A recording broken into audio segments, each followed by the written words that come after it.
Hi guys, tonight we drift quietly into the story of how people lived through the great freezes of London.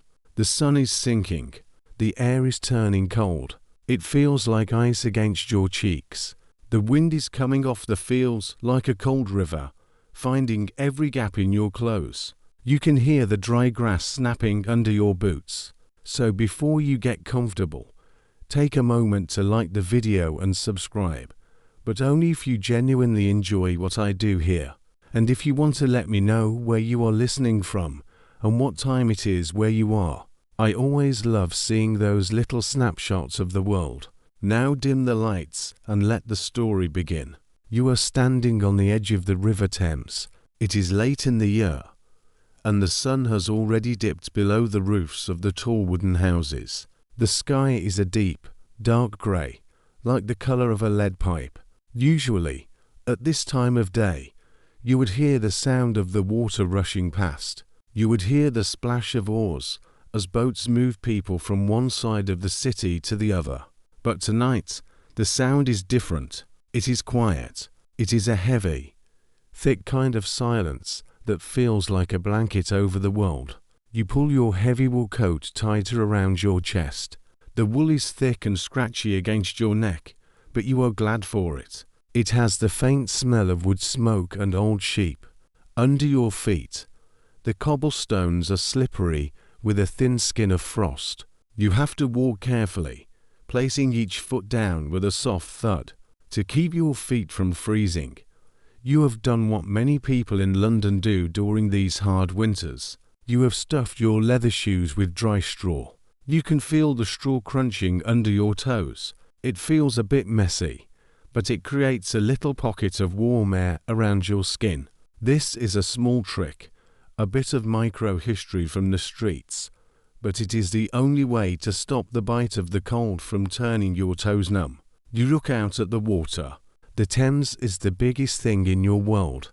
It is the road that brings food and coal to the city. But tonight, the river is struggling. Big chunks of ice are floating in the dark water. They look like jagged pieces of broken glass, some as small as a plate, and some as big as a front door. They bump against each other with a sound like grinding teeth. Clink, G-R-R-R-R, clink. It is a slow, rhythmic sound. You walk towards the old London Bridge. In this time, the bridge is not like the ones we see today. It is a massive stone wall that goes across the river with 20 small arches underneath it. Because the arches are so narrow, they do not let the water flow through very fast. This is a simple fact of the city. The bridge acts like a giant comb, catching the ice as it floats down. When the weather gets very, very cold, the ice blocks the arches completely. It stops the water from moving, and when the water stops moving, it begins to turn into a solid floor of ice. You find a spot to stand near the stone wall of the riverbank. You are the watchman tonight. It is your job to see what the river is doing, while the rest of London tries to sleep. You hold a torch in your hand. This torch is a thick piece of wood dipped in tar. It burns with a steady, orange flame that licks at the cold air. The heat from the flame feels wonderful against your face, even if it only warms one side of you at a time. You watch the smoke from the torch rise straight up into the still, frozen air. The fog is starting to roll in now. It is a thick, white mist that smells of salt and wet stone. It hides the houses on the other side of the river. It makes the world feel very small, as if you are the only person left in London. You look down at the edge of the water. The ice is growing. A thin, clear film is reaching out from the stones, grabbing onto the floating chunks. It is like watching a slow-motion magic trick. The river is turning into stone. Take a moment to just listen to that silence. The only sound is your own breath. You watch the white puff of air leave your mouth and vanish into the dark. It is so cold that the moisture in your breath feels like it might turn into tiny crystals before it even hits the ground. You think about the people inside the houses nearby. They are huddling close to small fires in their hearths. A hearth is the stone floor of a fireplace where the wood burns. They are wrapping themselves in every bit of cloth they own. But out here, on the night shift, you see the truth of the winter before anyone else. You see the river giving up its fight. You walk a little further along the path. You see a boat that has been left tied to a wooden post. It is tilted to one side because the ice is lifting it up.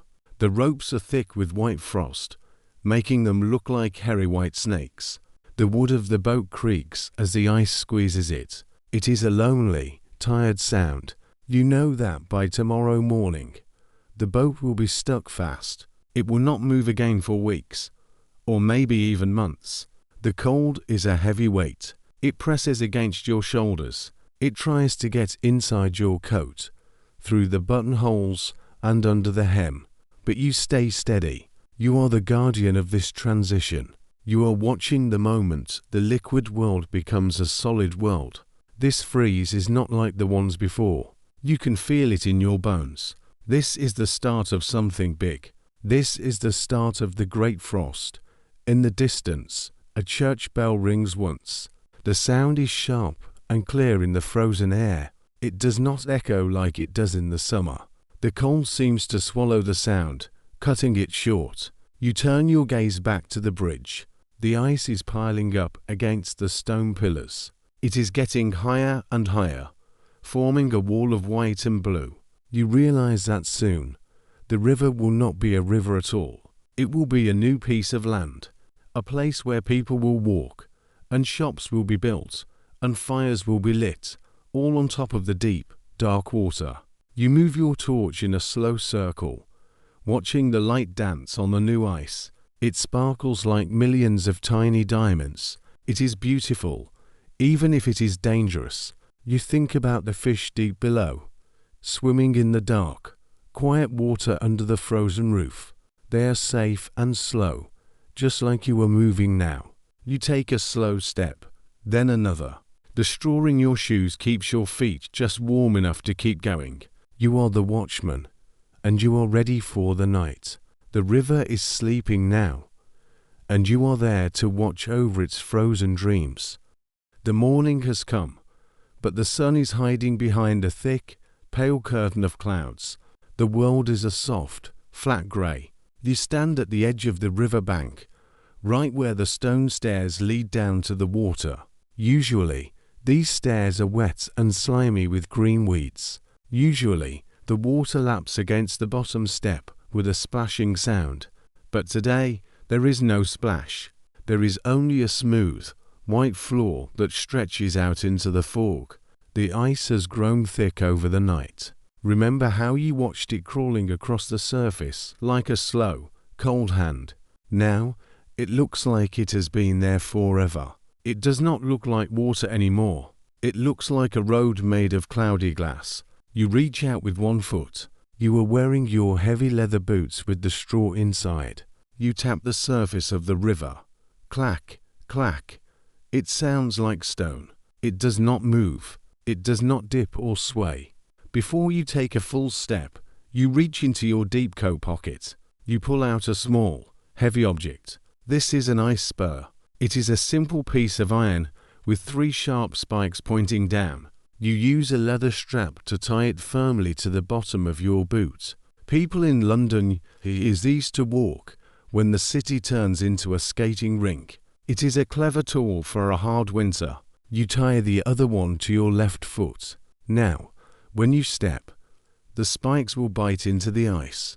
They will keep you from sliding and falling on the hard, cold floor. You take your first full step onto the Thames. The sound is the first thing you notice. We heard the ice grinding, but now that it is solid, it makes a new sound. It is a high, ringing noise. As your weight moves onto the river, you hear a long ping that travels all the way across the ice to the other side. It sounds like a giant guitar string being plucked deep underground. It makes your heart beat a little faster. You freeze, you wait, you hold your breath, listening to see if the ice will crack. Take a moment to feel the stillness around you. The river is holding you. It is strong. Under your feet, The ice is already several inches thick. In the Great Freeze of 1684, which people will talk about for hundreds of years, the ice grew to be 11 inches thick. That is almost as long as a person's foot. When ice gets that thick, it is stronger than the wooden floors in your house. It can hold thousands of people. It can hold a horse. It can even hold a heavy carriage made of iron and oak. You walk further out. It feels strange to be here. For your whole life, the middle of the river has been a place where you could only go in a boat. It was a place of moving water and danger. But now, you are standing exactly where the deepest water usually flows. You look back at the shore. The houses look different from here. You can see the back doors and the little windows that look out over the water. Everything looks quiet and frozen in time. The smoke from the chimneys is the only thing moving. It drifts up in thin, blue lines, smelling of burning coal and old wood. The surface of the ice is not perfectly smooth. It is bumpy and rough. In some places, it has frozen into little waves that look like white hair. In other places, there are big chunks of ice that got stuck and frozen together, forming small hills. You have to lift your knees high to walk over them. The wind is stronger out here in the middle of the river. There are no buildings to block it. It sweeps down the long, straight path of the frozen water and hits you right in the chest. It feels like a cold hand trying to push you over. You look down at your feet. Through a clear patch of ice, you try to see into the water below. It is very dark down there. It is a deep, murky green that looks almost black. You wonder about the fish. You know that they are still down there, moving very slowly in the dark. They are waiting for the warmth, just like everyone else. But up here, the world has changed. The river has become a bridge. You see a few other people starting to come out onto the ice. They move slowly, like little children learning to walk for the first time. Some of them are carrying long wooden poles. They use these poles to poke the ice in front of them, making sure it is solid before they trust it with their weight. You see a man wearing a very long, dark coat. He's carrying a bucket of hot coals. He's looking for a place to set up a small fire. This is how it begins. When the river freezes, the people of London do not just stay inside. They are brave and they are curious. They want to see this new land that has appeared in the night. They want to claim it. You watch as the man sets his bucket down. He places a piece of wood on top of the coals. Soon, a tiny orange flame flickers in the grey light. It looks so small and lonely in the middle of the vast, white river. But that little fire is a sign. It says that the river is no longer a place for boats. It is now a place for people. You walk towards the centre of the river, near where the old London Bridge stands. The big stone arches are stuffed full of ice. It looks like a giant has shoved white wool into every gap. The water that is still liquid deep below is being squeezed through the tiny spaces that are left. You can hear a muffled, rushing sound coming from deep inside the bridge. It is a low growl, like a hungry animal. It reminds you that even though the top is hard and still, the river is still alive underneath. You stop and lean on your walking stick. The wood is cold and smooth. You look up and down the length of the Thames. 4 miles and miles, as far as you can see. The river is white. The fog makes the ends of the river disappear, so it feels like you are standing on a frozen ocean that goes on forever. There is no sound of wheels on the cobblestones. There is no sound of shouting sailors. There is only the wind and the occasional crack of the ice settling into place. You feel a sense of peace out here. The city is usually so crowded and loud. The streets are narrow and smelly. But out here, on the hard river, there is space. There is clean, cold air. You take a deep breath, and it feels like drinking cold water. It stings your throat a little bit, but it makes you feel very awake. Your coat is heavy, your boots are stuffed with straw, and your spikes are biting into the ice. You are safe. You are the watchman of the new white world. You will stay here as the light fades, watching the fires begin to pop up across the frozen water like tiny, warm stars. You continue your walk across the frozen river. The ice feels solid under your boots, and the spikes on your sawless give you a sense of safety. As you move further away from the stone banks of the river, the fog begins to lift just a little bit. In the distance, you see something that looks like it does not belong on a river. It is a small, dark shape. As you get closer, you realize it is a building. It is a tiny wooden hut, sitting right in the middle of the Thames. It is a simple building, made of rough wooden planks that have been nailed together in a hurry. The wood is dark and damp from the mist. There are no windows, just a small door made of a heavy woolen blanket. A thin trail of grey smoke rises from a hole in the roof. It looks like a little house from a fairy tale, but it is standing on top of deep, cold water. You wonder how it stays there. You wonder why it does not fall through. This is a simple fact of the London frost fairs. When the ice gets thick enough, the river becomes a new part of the city. People do not just walk on it, they build on it.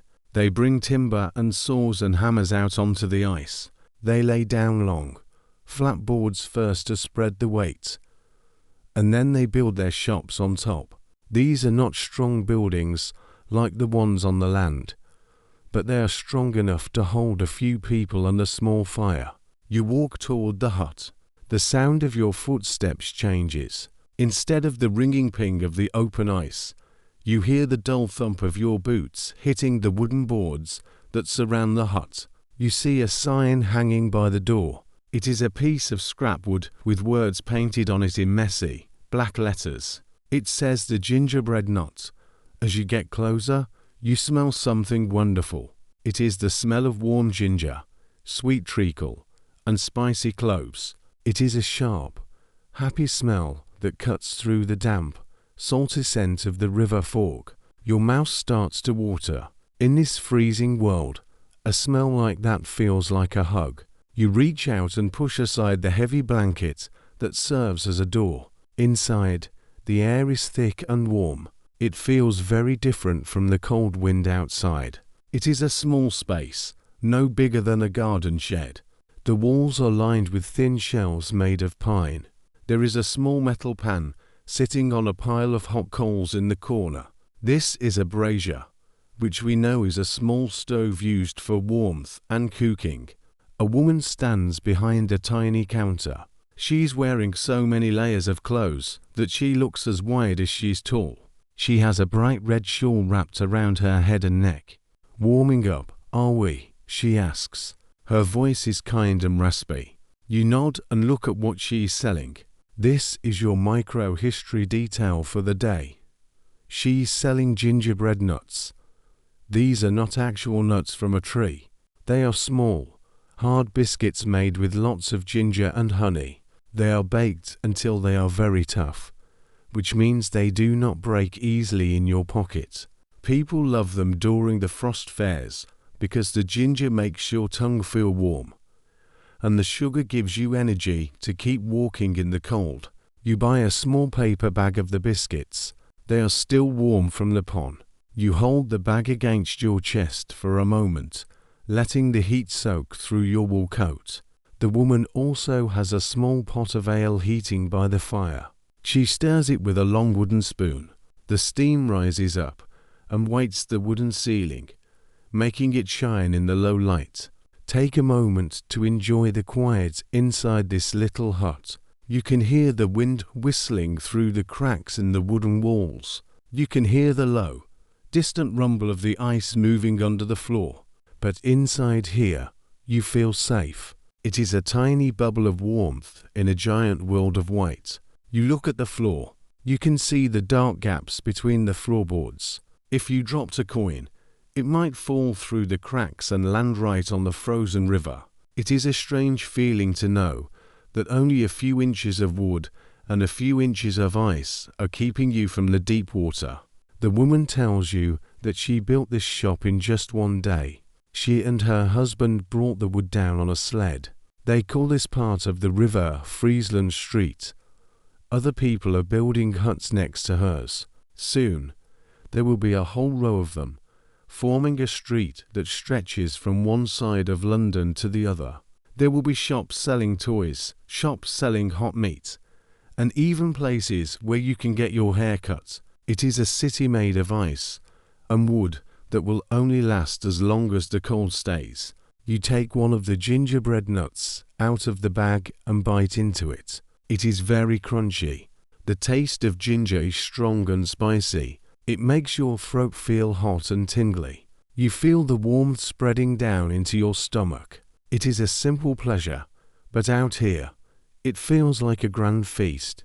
You watch the woman. She wipes the counter with a grey cloth. She moves slowly and carefully, making sure she does not bump into the thin walls. Outside, you hear the sound of a hammer.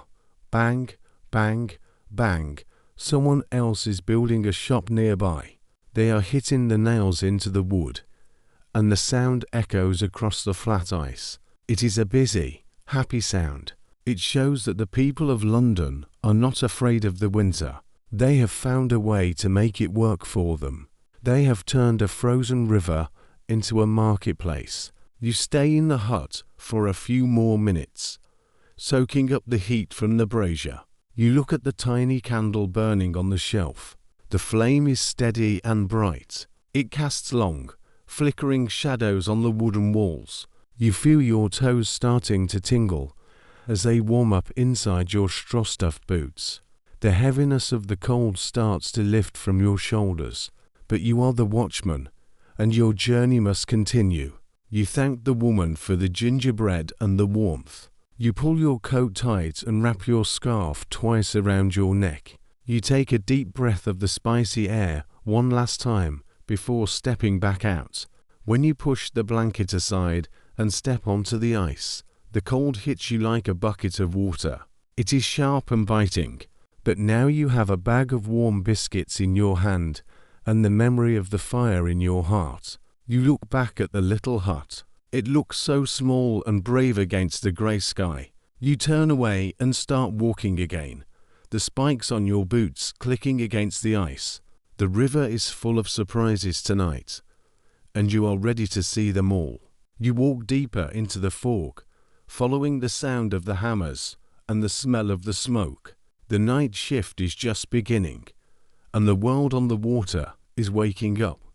The taste of the spicy gingerbread nut is still warm on your tongue as you leave the small wooden hut. The heavy blanket door falls shut behind you, cutting off the golden light from the candle. You are back in the grey world of the frozen Thames. The wind is a little stronger now, and it carries a new scent across the ice. It is a deep, savoury smell that makes your stomach rumble. It is the smell of roasting meat and wood smoke. You follow your nose, walking deeper into the middle of the river. The ice here is very thick and strong. You see a large crowd of people gathering in a circle. In the middle of the circle, there is a bright, flickering orange light. It is a fire, but it is much bigger than the small coals you saw in the gingerbread shop.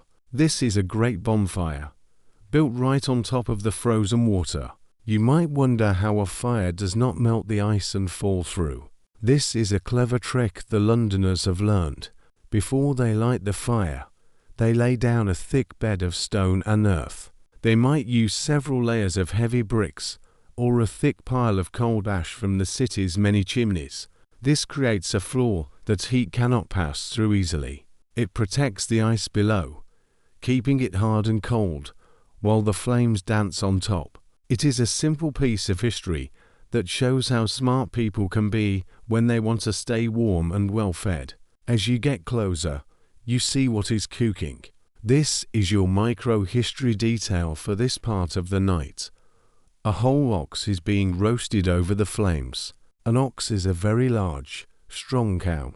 It is hanging from a heavy iron bar called a spit. Two men are standing on either side, slowly turning the spit so the meat cooks evenly on all sides. The meat is dark brown and shiny with juice. Every now and then, a drop of fat falls into the hot coals. Hiss, pop, a tiny cloud of white steam, and grey smoke rises up, smelling of rich, salty beef. The heat from the bonfire is incredible. You stand about 10 feet away, and you can feel the warmth pressing against your face like a warm hand. It makes your skin feel tight and tingly, but at the same time, the wind is hitting your back, and it is as cold as a bucket of ice water. You feel like you are being split in half. One side of you is like summer, and the other side is like the deepest winter. To stay comfortable, you have to keep turning around, like the meat on the spit, so that every part of you gets a turn near the heat. You watch the flames for a moment. Take a moment of silence to just look at the fire. The flames are beautiful.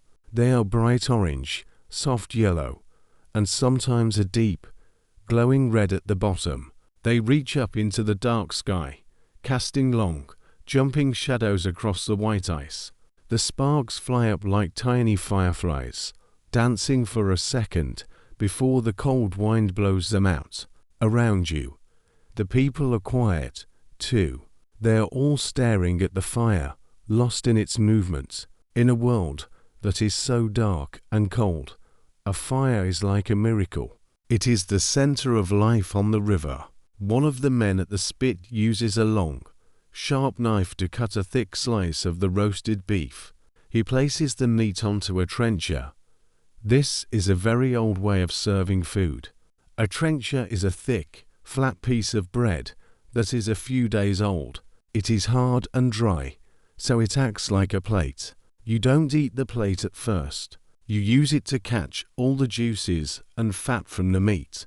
By the time you finish the beef, the bread has become soft and full of flavor. Then, if you are still hungry, you can eat the bread too. It is a very simple and clever way to eat without needing any dishes that would have to be washed in the frozen river. You buy a trencher of beef for a few pennies. The meat is so hot that you can see the steam rising from it in a thick cloud. You have to hold the bread carefully so you don't burn your fingers. You take a bite, and the taste is wonderful. It is salty, smoky, and very chewy. It is the best thing you have ever tasted. In the warm rooms of the city, this might just be a normal meal, but out here, standing on a frozen river in the middle of a sub-zero wind, it feels like a gift from a king. You look around at the other people eating. There are rich people in heavy fur coats and poor people in thin, ragged blankets. But here, around the fire, everyone is the same. Everyone is just a person trying to stay warm and full. You see a small boy sitting on a wooden crate. He's wearing a hat that is too big for him, and his nose is red from the cold. He's chewing on a piece of the fatty bread with a big smile on his face. He looks happy and safe, even though he is sitting on top of 20 feet of dark water. The ground under your feet feels strange. The bricks under the fire are warm, and you can feel a little bit of that heat coming through the soreness of your boots. The straw inside your shoes feels cozy. You are glad you took the time to prepare before you came out. You see some people who are not so lucky. They are shivering, their teeth clicking together like little stones. You feel a sense of duty as the watchman. You move a little to the side to give a shivering woman more room, the warmth of the fire. As you eat, you notice the tools the men are using.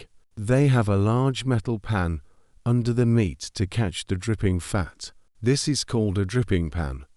Nothing is wasted here. That fat will be saved and used for cooking or even for making simple candles later on.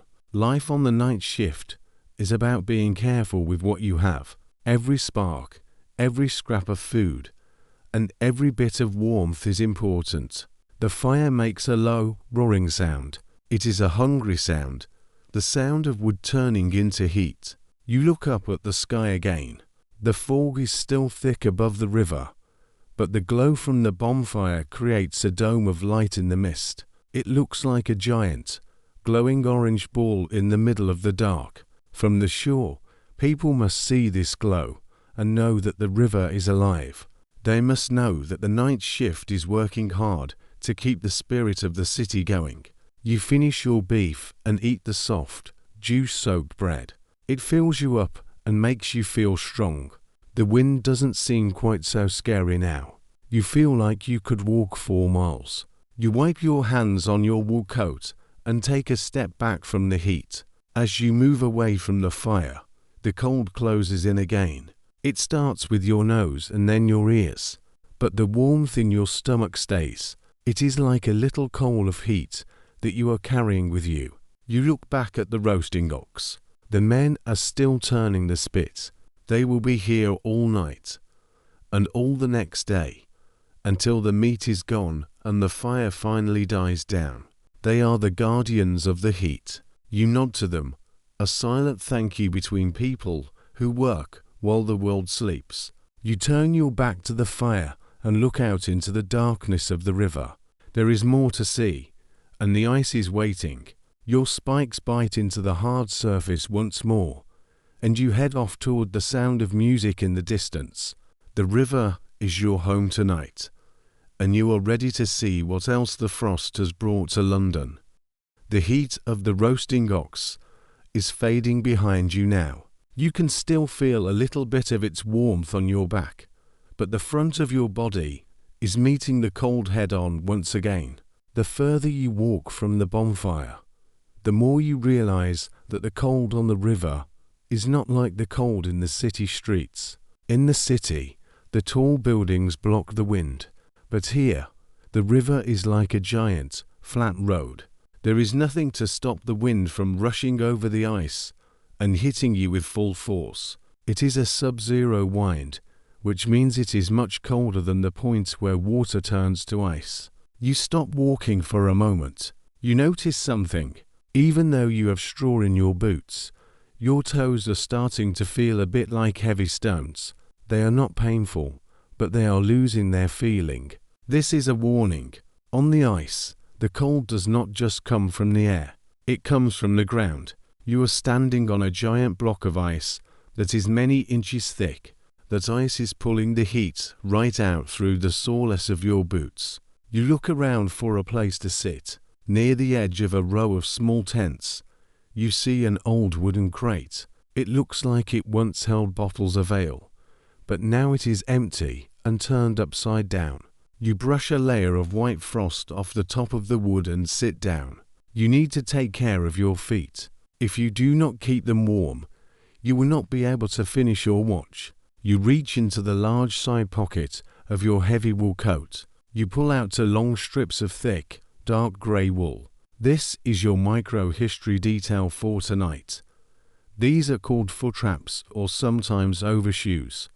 In these times, not everyone has the money for fancy leather boots that fit perfectly. Many people use these simple strips of wool to save their feet from the frost. The wool feels thick and slightly greasy in your hands. That greasiness is actually a good thing. It is called lanolin, which is a natural oil that comes from sheep. It helps to keep the wool waterproof. If the wool gets a little bit of snow on it, the oil makes the water bead up and roll off instead of soaking in and making your feet wet. Wet feet are the biggest danger in a London winter. If your feet get wet and then stay in the cold, they can freeze very quickly. You begin to wrap the first strip of wool around your right boot. You start at the toe, winding the cloth tightly over the leather. Then you go under the sole, over the top, and up around your ankle. You do it slowly, making sure there are no lumps. You use a piece of rough twine, a type of strong string, to tie the wool in place. You tie a firm knot at the side of your leg. Take a moment of silence to feel the cold air on your face while you work. The river is very quiet here, away from the crowds at the fire. You can hear the tiny, dry sound of the wool rubbing against itself. You can hear the wind whistling through the weave of your coat. It is a lonely sound, but it is also very peaceful. You are taking care of yourself, just like the people of London have to take care of each other during these long, hard months. Now you do the same for your left foot. You wrap the wool round and round, feeling the thickness of the fabric. It makes your feet look very big and clunky, almost like the feet of a bear. You won't be winning any races tonight, but that is not the point. The point is to create a thick wall of air and wall between your skin and the ice. Here is a simple historical fact for you to think about while you finish your knots. Between the years 1400 and 1835, the River Thames froze over about 24 times. That is once every 20 years or so. Because it happened so often, people became very good at living on the ice. They knew exactly which wool was the warmest and how to tie their shoes so they wouldn't slip. They didn't see the frozen river as a disaster. They saw it as a new place to live and work. This period of time was so cold that historians call it the Little Ice Age. You stand up from the crate. Immediately, you feel the difference. It feels like you are walking onto soft pillows. The wool wraps cushion your feet against the hard, bumpy ice. More importantly, you can feel the heat staying inside your boots. The straw and the wool are working together to keep your toes cozy. You wiggle your toes, and you can feel them again. They are happy and warm. You check the spikes on your boots to make sure they are still tight over the wool. They are. The iron spikes poke through the bottom of the wool wraps and bite into the ice just as they did before. You take a few test steps. Crunch, crunch. The sound is different now. It is softer and deeper. You look down at your legs. The dark grey wool blends in with the shadows of the night. You feel like you are truly a part of the river now. You are prepared for the sub-zero winds. You have the cleverness of the city and the warmth of the sheep on your side. As you start walking again, you pass a small group of people who are huddled together. They are wearing thin cloaks and looking down at their feet. You see a man trying to stomp his feet to get the blood moving. You feel a bit of pride knowing that you have the right tools for the night shift. Being the watchman means knowing how to survive. It means knowing that the smallest things, like a strip of wool or a bit of straw, can be the difference between a good night and a very bad one. The wind picks up again, blowing a cloud of fine, white snow across the river. It looks like silver dust in the moonlight. The snow doesn't melt when it hits the ice. It just skims along the surface, making a dry, whispering sound. SSSSSSs.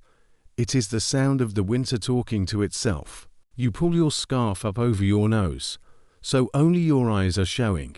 The wool of the scarf smells like the gingerbread from earlier and the salty mist of the Thames. You are moving toward the middle of the river again. You are heading for a place where you can hear a strange, deep sound. It is not the sound of people or fires. It is a sound coming from the ice itself. It sounds like a giant is waking up and stretching. Now that your feet are warm and your boots are ready, you feel brave enough to go and see what it is. You walk slowly, feeling the soft crunch of the snow under your wool-wrapped feet.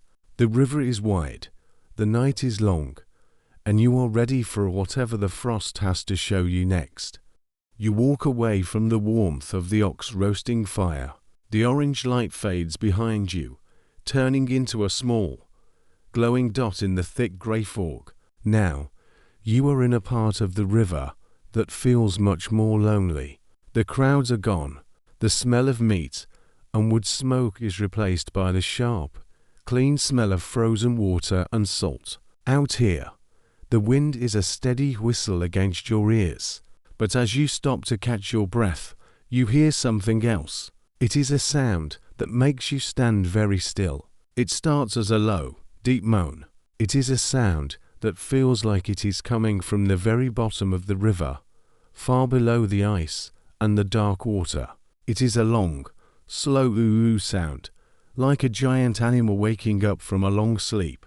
Then, suddenly, there is a sharp crack. It is as loud as a gunshot, The sound rings out across the flat surface of the Thames, bouncing off the stone walls of the buildings on the shore. You feel a tiny shiver that has nothing to do with the cold. You look down at your feet. You are standing on a solid floor, but that sound reminds you that the river is alive. It is moving and changing even while it is frozen. This is a simple historical fact about the Thames in the old days. Even when the top of the river was frozen solid, the tide from the sea still pushed the water underneath it. Twice a day, the salt water from the ocean would flow up the river, and twice a day, it would flow back out. This meant the water level was always rising and falling. Because the water was moving, the ice could never just sit still. The rising water would push against the bottom of the ice, trying to lift it up. The heavy ice would resist, pressing down with all its weight. This constant pushing and pulling created the sounds you are hearing now. The ice was being squeezed and stretched. It was a battle between the river and the frost, and the sound of that battle was a series of deep groans and sharp snaps. You reach into a loop on the side of your heavy coat. You pull out a long, thin object. This is your micro-history detail for this part of the night, a sounding rod. It is a long pole made of ashwood, about as tall as you are. At the very bottom, there is a heavy iron tip that comes to a sharp point. People who worked on the ice, like the Night Watchmen or the men who built the shops, always carried one of these. It was a tool to help them understand what the ice was doing. You grip the smooth wood of the rod. You can feel the cold of the wood even through your thick wool gloves. You lift the rod and strike the ice in front of you. Clang, the iron tip hits the hard surface. It doesn't sink in. It just leaves a tiny white scratch. This tells you the ice is very hard and safe. But you aren't just looking for safety. You are listening. You press the wooden end of the rod against the side of your head, near your ear. Take a moment of silence to just listen to the river's heart. Through the wood of the sounding rod, you can feel the vibrations of the river. It is like putting your ear to a giant's chest. You hear a humming sound, a low thrum that vibrates in your teeth. This is the sound of the moving water rubbing against the bottom of the ice. It is a strange, singing noise. Sometimes it sounds like a flute, and sometimes it sounds like a deep drum. It is the music of the frost. As you stand there, another loud boom echoes through the air. This time, you feel the ice jump under your wool-wrapped boots.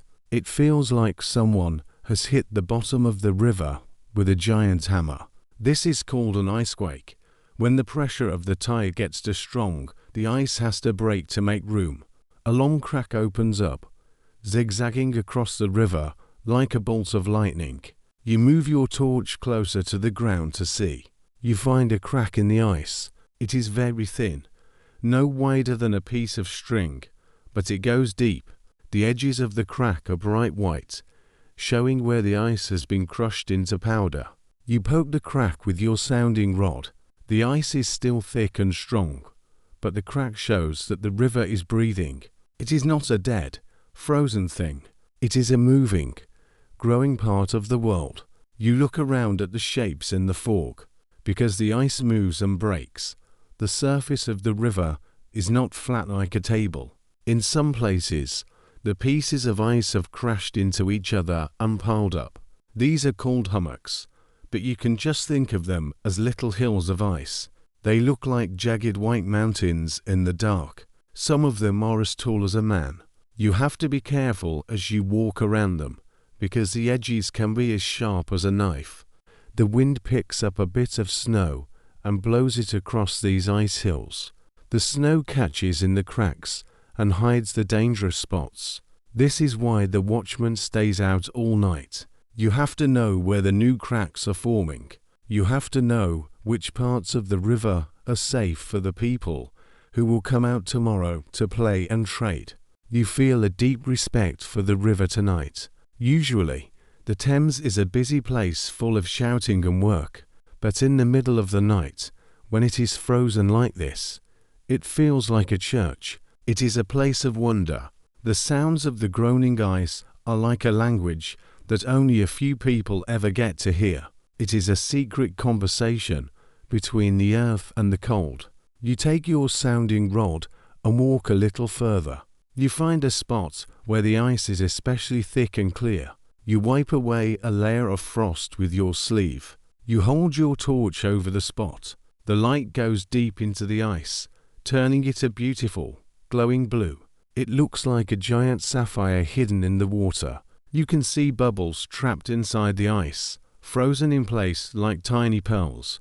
They have been there since the first night of the freeze, held tight by the cold. The sound of the river starts to change again. The deep groans become more frequent. This tells you that the tide is turning. The water is starting to pull back towards the sea.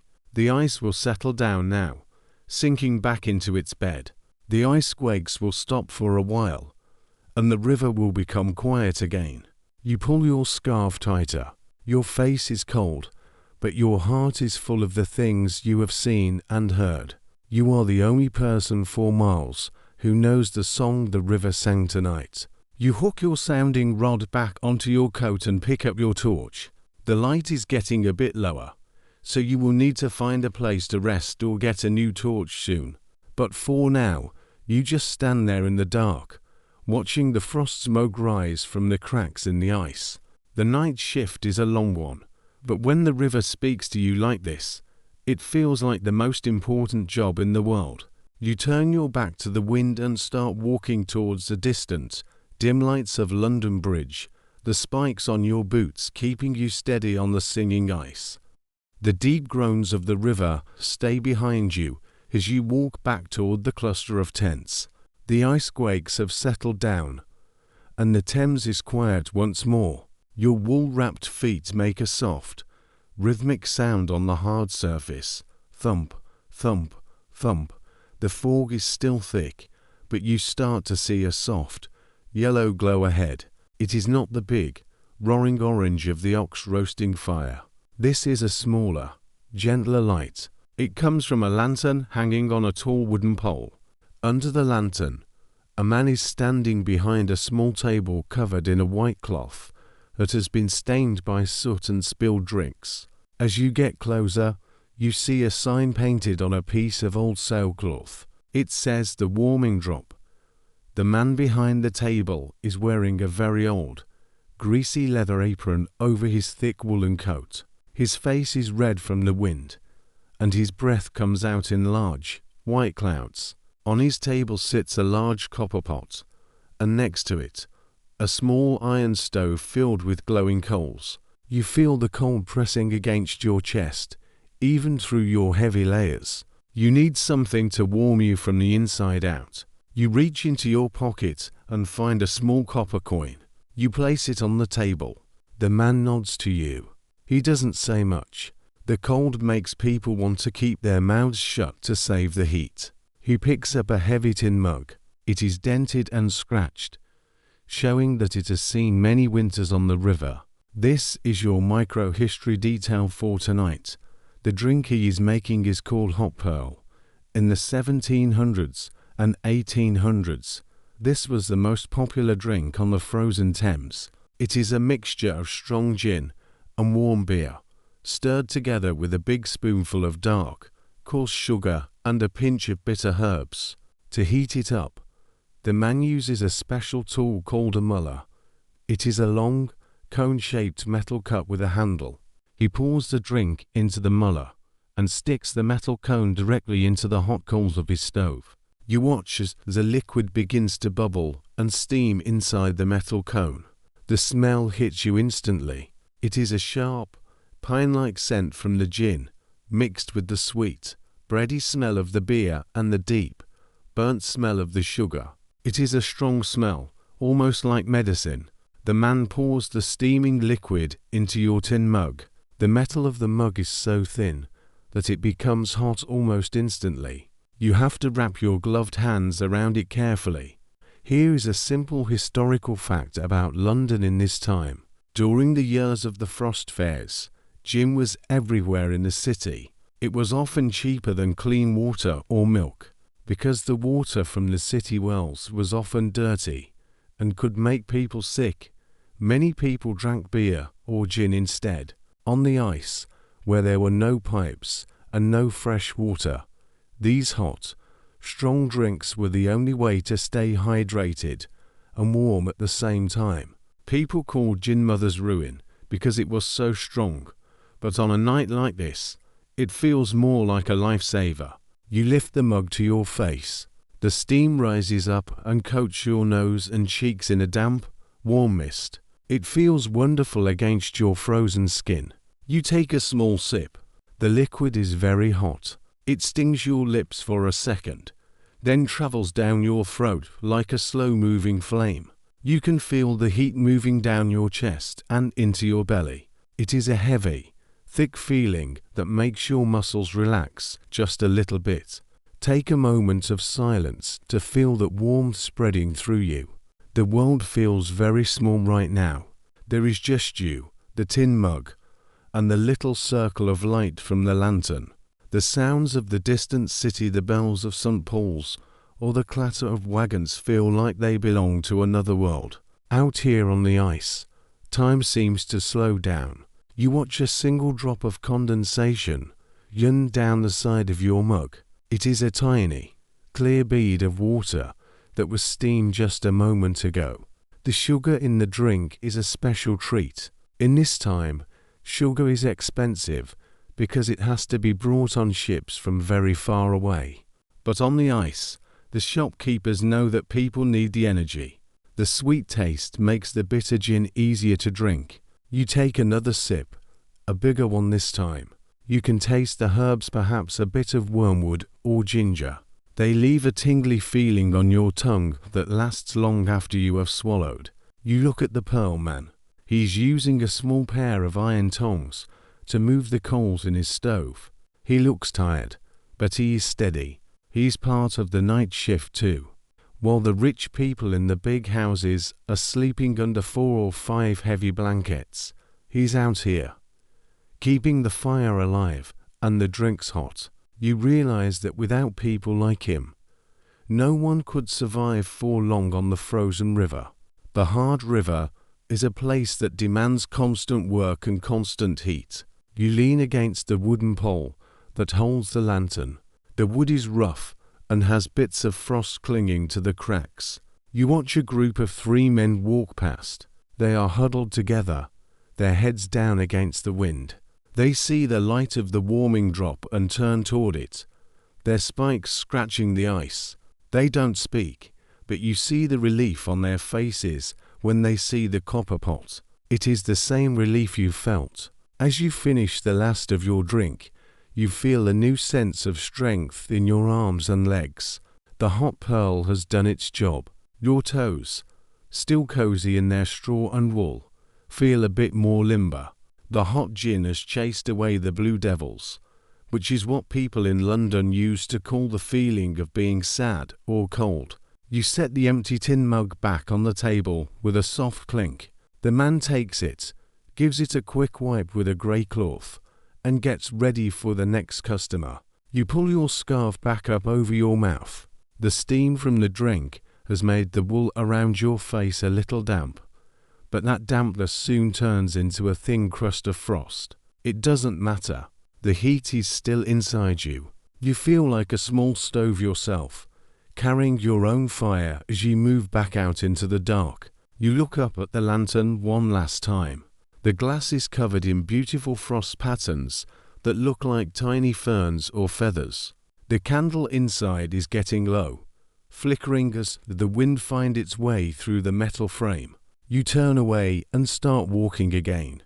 You are heading toward a sound you haven't heard yet tonight. It is a rhythmic thud-clack, thud-clack. It sounds like a machine at work. You are curious to see what kind of machine could be working out here. In the middle of a frozen river, in the middle of the night, you grip your walking stick, feel the spikes bite into the ice, and disappear once more into the white fog of the Thames. The warmth of the hot gin and beer is still a glowing coal in your chest As you walk deeper into the fog, the sound you heard before, that rhythmic thud clack, is getting louder. It is a heavy, metallic sound that cuts through the soft whistling of the wind. You follow the noise until you see a large, square shape appearing through the mist. It is a much larger hut than the ones selling gingerbread or ale. This one is built from thick beams of oak, and the floor is made of very long, heavy planks of wood. You step inside the open doorway. The smell here is very different from the rest of the river. It does not smell like roasting meat or sweet spices. It smells of old oil, sharp vinegar, and something deep and earthy, like wet charcoal. This is the smell of a printing shop. In the middle of the room stands a massive machine made of dark wood and heavy iron. This is a printing press. It is a strange sight to see such a big, heavy machine sitting on top of a frozen river, but during the frost fairs, this was one of the most popular places for people to visit. A man stands by the press. He's wearing a thick leather apron that is stained with black smudges. His hands are dark with ink, and even in the cold, he has his sleeves rolled up to his elbows. He is busy moving a heavy iron handle back and forth, thud clack, thud clack. Every time he moves the handle, the machine presses a piece of paper against a bed of metal letters. This is your micro-history detail for tonight, the souvenir card. In the 1600s and 1700s, most people in London did not have many things with their own name written on them. Books and papers were expensive, but on the ice, for just a few copper coins, you could have a small card printed just for you. The card would have a pretty border of flowers or stars, your name in the middle, and the words, printed on the River Thames during the Great Frost. It was a way to prove to your friends and family that you were brave enough to walk on the frozen water. The man looks at you and gives a small nod. He doesn't stop his work. He reaches for a small leather ball stuffed with wool. This is called an ink ball. He dips it into a pot of thick, black ink and begins to dab it over the metal letters sitting in the frame. The ink is so cold that it is thick like honey. He has to work hard to spread it evenly. You watch as the black liquid coat the tiny metal shapes of the alphabet. Here is a simple historical fact to think about as you watch him. Printing on the ice became so famous that even the kings and queens of England came down to the river to get their cards made. In the winter of 1684, King Charles II walked out onto the ice with his family. He stood in a shop just like this one and watched the printer pull a card that had the names of the king and all his royal relatives on it. It shows that the hard river was a place for everyone. From the poorest watchman to the richest king, the printer picks up a fresh sheet of paper. The paper is thick and a bit rough, made from old rags that have been ground up and pressed flat. Because the air is so cold and damp, the paper feels a small bit soft in his hands. He places the paper carefully over the inked letters. He slides the wooden carriage into the heart of the machine. Then, with a great heave of his shoulders, he pulls the long iron bar toward him. You can hear the wood of the press groan under the pressure. The ice under the floorboards hums in response. Take a moment of silence to watch the printer work. The shop is quiet except for the sound of the machine. You watch the man's steady movements. He has done this thousands of times. There is a kind of peace in watching someone do a job they know well. You see the muscles in his arms tighten as he pulls the bar. You see the white puff of his breath vanish into the dark corners of the hut. Outside, the world is freezing and wild, but in here, there is a sense of order and purpose. The man pushes the bar back and slides the carriage out. He reaches in with ink-stained fingers and lifts the paper by its corners. He turns it around so you can see. There, in crisp, black letters, is a name. The ink is still wet and shiny, catching the light from a nearby tallow candle. A tallow candle is made from animal fat, and it gives off a dim, yellow light, and a bit of a greasy smell. The letters look beautiful against the pale paper. They are sharp and clear, a tiny piece of history made right before your eyes. He hangs the paper on a string stretched across the ceiling to let the ink dry. There are dozens of other cards hanging there, moving gently in the draft like small white birds. You look at the names on the cards. Some are names of famous people, but most are just regular people from the city, bakers, sailors, and maids. For a moment, their names are all equal, hanging together in the cold air above the river. The printer takes a small break. He rubs his hands together to try and get the blood flowing. He tells you that the hardest part of the job is keeping the ink from freezing. If the ink turns to ice, it will ruin the letters and tear the paper. He has to keep a small pot of glowing coals right under the inkstone to keep it just warm enough to flow. It is a constant battle between the art of printing and the power of the frost. You reach out and touch the wooden frame of the press. It feels incredibly cold, like touching a block of stone. The iron parts are even colder. It is amazing to think that something so heavy and solid is being held up by nothing but frozen water. You think about the depth of the river below you. The ice is strong, but the weight of this machine is a lot to ask of it. Yet, the ice holds. It stays firm, supporting the printer, his press, and his little cards. The man offers to print a card for you. You reach into your pocket and find your last few coins. You tell him your name, and he begins to pick out the tiny metal letters from a wooden tray. He moves quickly, his fingers dancing over the little boxes. He places each letter into a metal frame, a stick. He has to put them in backward and upside down, so that they will come out the right way on the paper. It is a clever trick that takes a long time to learn. As he sets the type, you look out the doorway at the river again. The fog is starting to turn a very pale blue, which means the moon is trying to push through the clouds. You can see the shadows of other huts nearby. The printing shop is like a little factory on the water, a place where thoughts and names are turned into something hold in your hand. The printer finished setting your name.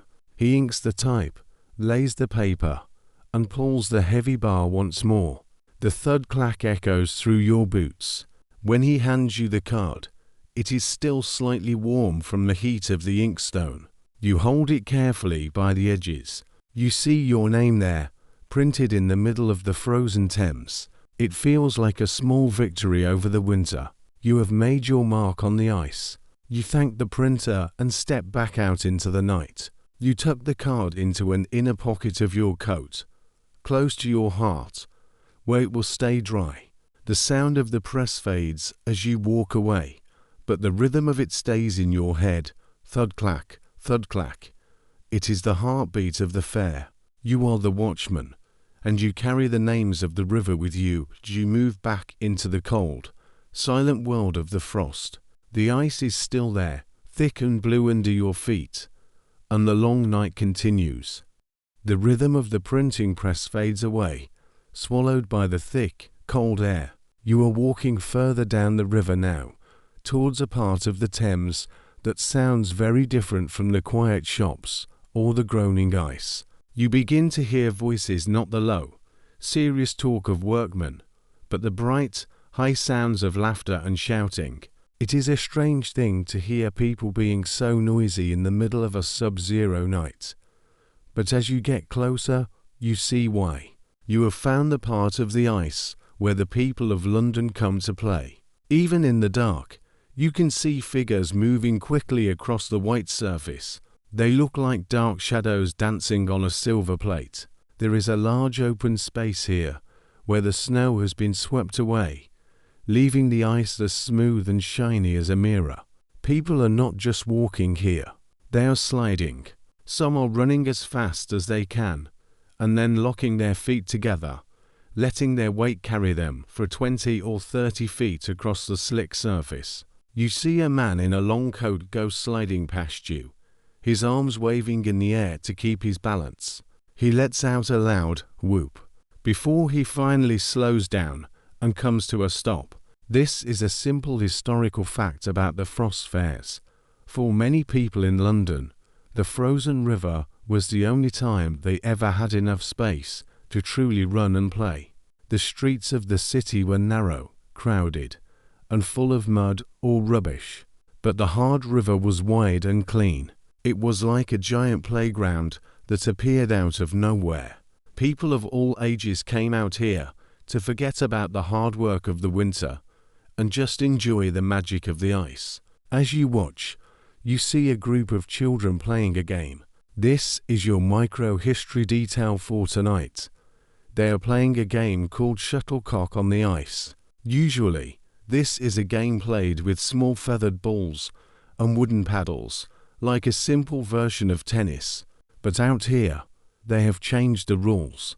They use a piece of heavy cork with chicken feathers stuck into it. Instead of hitting it over a net, they try to keep it in the air while sliding around on their feet. It is much harder than playing on solid ground because every time they swing their paddles, their feet want to slip away from them. You find a spot to stand near a large wooden post that has been frozen into the ice. You lean your weight against it, feeling the rough grain of the wood. Take a moment of silence to watch the joy of the people around you. The air is filled with the sound of sliding. It is a long, hissing sound as leather soles and metal skates rub against the frozen water. It sounds like the wind, but it has a rhythm to it. You see a young couple holding hands, skating together. They are wearing bone skates. These are a very old kind of skate made from the leg bones of a horse or a cow. The bones are ground down until they are flat and smooth on one side, then tied to the bottom of the boots with leather strings. They do not cut into the ice like modern metal skates do. Instead, they glide on top of it. The skaters use long wooden poles to push themselves along, looking like they are punting a boat across a field of glass. The light here is dim, coming only from a few small lanterns held by people in the crowd. It makes the ice look like it is glowing from within. Every time someone falls, there is a loud thud, followed by a burst of laughter. In the freezing cold, a fall doesn't hurt as much because everyone is wearing so many layers of wool and fur. They just bounce off the ice, brush the frost from their trousers, and get back up again. You see a group of men gathered around a small circle they have drawn in the frost. They are playing a game of 9 pins, which is an early version of bowling. They have set up 9 wooden pins and are taking turns throwing a heavy wooden ball across the ice. The ball doesn't roll like it would on grass. It slides and spins, picking up speed as it goes. When it hits the pins, the sound is sharp and clear, like a crack of wood. Clack, clack, clack. The men cheer and slap each other on the back, their breath forming big, happy clouds in the air. As the watchman, you have to keep an eye on things. You move a little closer to the edge of the skating area. You want to make sure no one goes too close to the parts of the river where the ice might be thinner, like near the stone pillars of the bridge. You use your torch to light up the way, its orange glow reflecting off the shiny ice. The people see you and give you space. They know you are there to keep the night safe. You notice a girl sitting on the ice near the edge. She's very small, maybe only 6 or 7 years old. She's wearing a thick blue cloak and a woolen hat that covers her ears. She isn't skating or playing 9 pins. Instead, she's using a small metal stick to scratch pictures into the frost. You walk over and look down. She has drawn a picture of a boat with big sails. It is a beautiful, simple drawing. For her, the ice is not just a place to play. It is a giant piece of paper. You give her a small nod and a smile, and she looks up at you with bright, cold-nipped eyes before going back to her work. The wine starts to blow a bit harder, picking up the fine white powder that the skaters have scraped off the ice. It swirls around your boots, making it look like you are walking through a low cloud. You feel a sense of wonder at how much life there is out here. In the middle of the night, in a city that is usually locked behind heavy wooden doors, hundreds of people are out on the river, enjoying the freeze. They have turned a cold, dangerous thing into a festival. You stay for a while, watching the shuttlecock game end and a new game of tag begin. The children run and slide, their voices echoing off the dark holes of the frozen ships nearby. You feel the cold in your own cheeks, but the sound of the laughter makes it feel less heavy. It reminds you that even in the hardest winters, the spirit of the people cannot be frozen. You check the time by the position of the moon, which is now a pale, blurry circle behind the clouds. It is getting late, and the crowd is starting to thin out as families head back to the warmth of their homes on the shore. You know your watch is far from over. You have more of the river to see, and more of the night shift to document. You pick up your walking stick and feel the straw shifting in your boots. You are ready to move on. As you walk away from the play area, the sounds of laughter get quieter and quieter. The hissing sound of the skates fades until it is just a memory. You are heading back into the silence, back into the deep, dark parts of the river, where the bigger things happen. You are heading toward a place where you can hear the heavy breathing of animals and the creaking of wood. You are heading toward the sleds. You take a deep breath of the freezing air, tuck your chin into your scarf, and walk steadily into the dark, your spikes clicking a lonely tune on the wide, white river. The sound of children laughing and the hissing of bone skates fades into the foggy night. You walk further along the frozen river, moving towards a place where the work of the night never stops. You begin to hear a new sound. It is a slow, heavy thumping, mixed with a deep, rhythmic breathing. It is the sound of something very large and very strong moving through the mist. You hold your torch high, and the light catches the wet, dark side of a massive animal. It is a horse. This is a horse like you have never seen in the city streets. It is a great, heavy beast with thick legs and a chest as wide as a doorway. Its coat is a deep brown, nearly black in the torchlight, and it is covered in a fine layer of white frost. The horse is pulling a heavy sled. This is a large wooden platform with no wheels, only long, smooth runners made of iron-wrapped oak. The sled is piled high with heavy barrels of beer and thick bundles of firewood. On the muddy streets of London, this load would be stuck in a moment, but here, on the hard river, the sled glides over the ice with a low, scraping hum. You stop to watch as the horse and its driver pass you. The driver is a man wrapped in so many layers of burlap and wool that he looks like a walking mountain. He's not sitting on the sled. He's walking beside the horse, holding the leather reins with gloved hands. He moves slowly, giving the animal time to find its footing on the slick surface. You can see the steam rising from the horse's back in thick, white clouds. The animal is so warm from its work that the cold air turns its sweat into a ghost of mist that follows it like a cloak. To walk safely on the frozen Thames, this horse needs special help. This is your micro-history detail for this part of the night. Frost nails. A blacksmith has spent hours in a smoky shop on the shore, hammering these special nails into the horse's iron shoes. These are not flat nails. They have sharp, pointed heads that stick out like little teeth. When the horse puts its heavy hoof down, the frost nails bite deep into the ice. They give the horse the grip it needs to pull a load that weighs as much as a small house. Without these nails, the poor animal would slide and fall, which would be a disaster on the frozen river.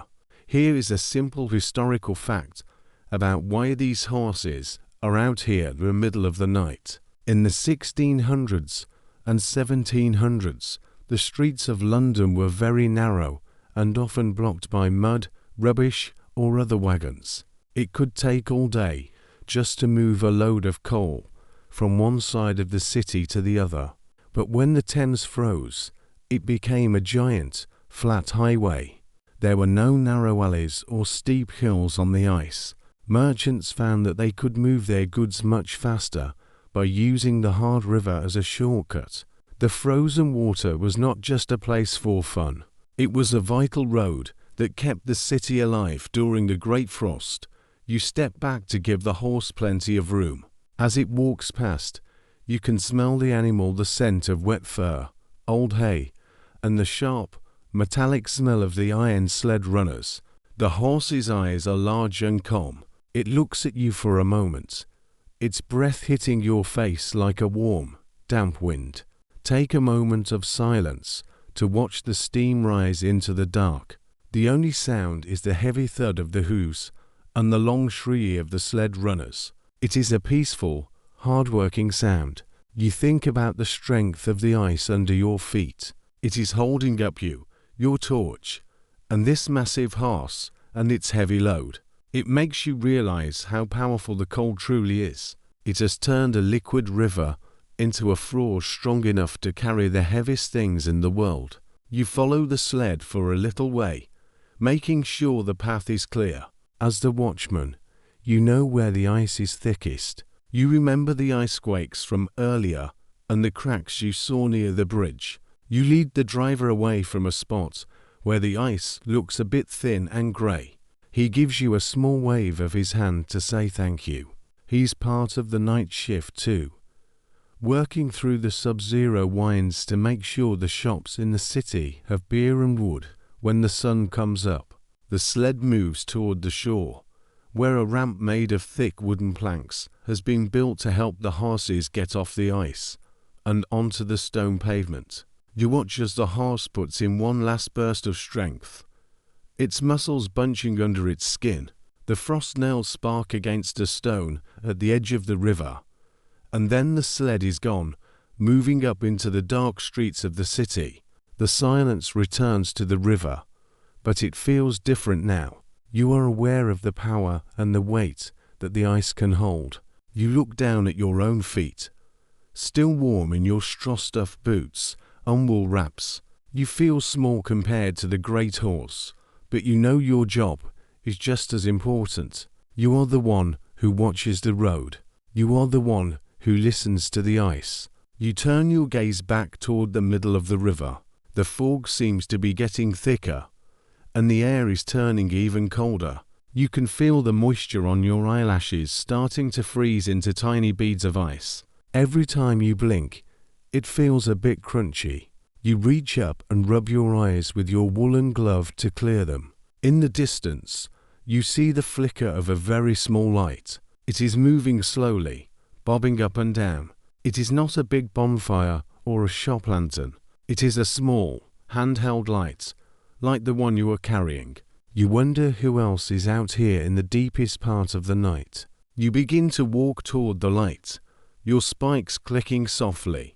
The river feels like a giant, empty room, and you are the only one moving across the floor.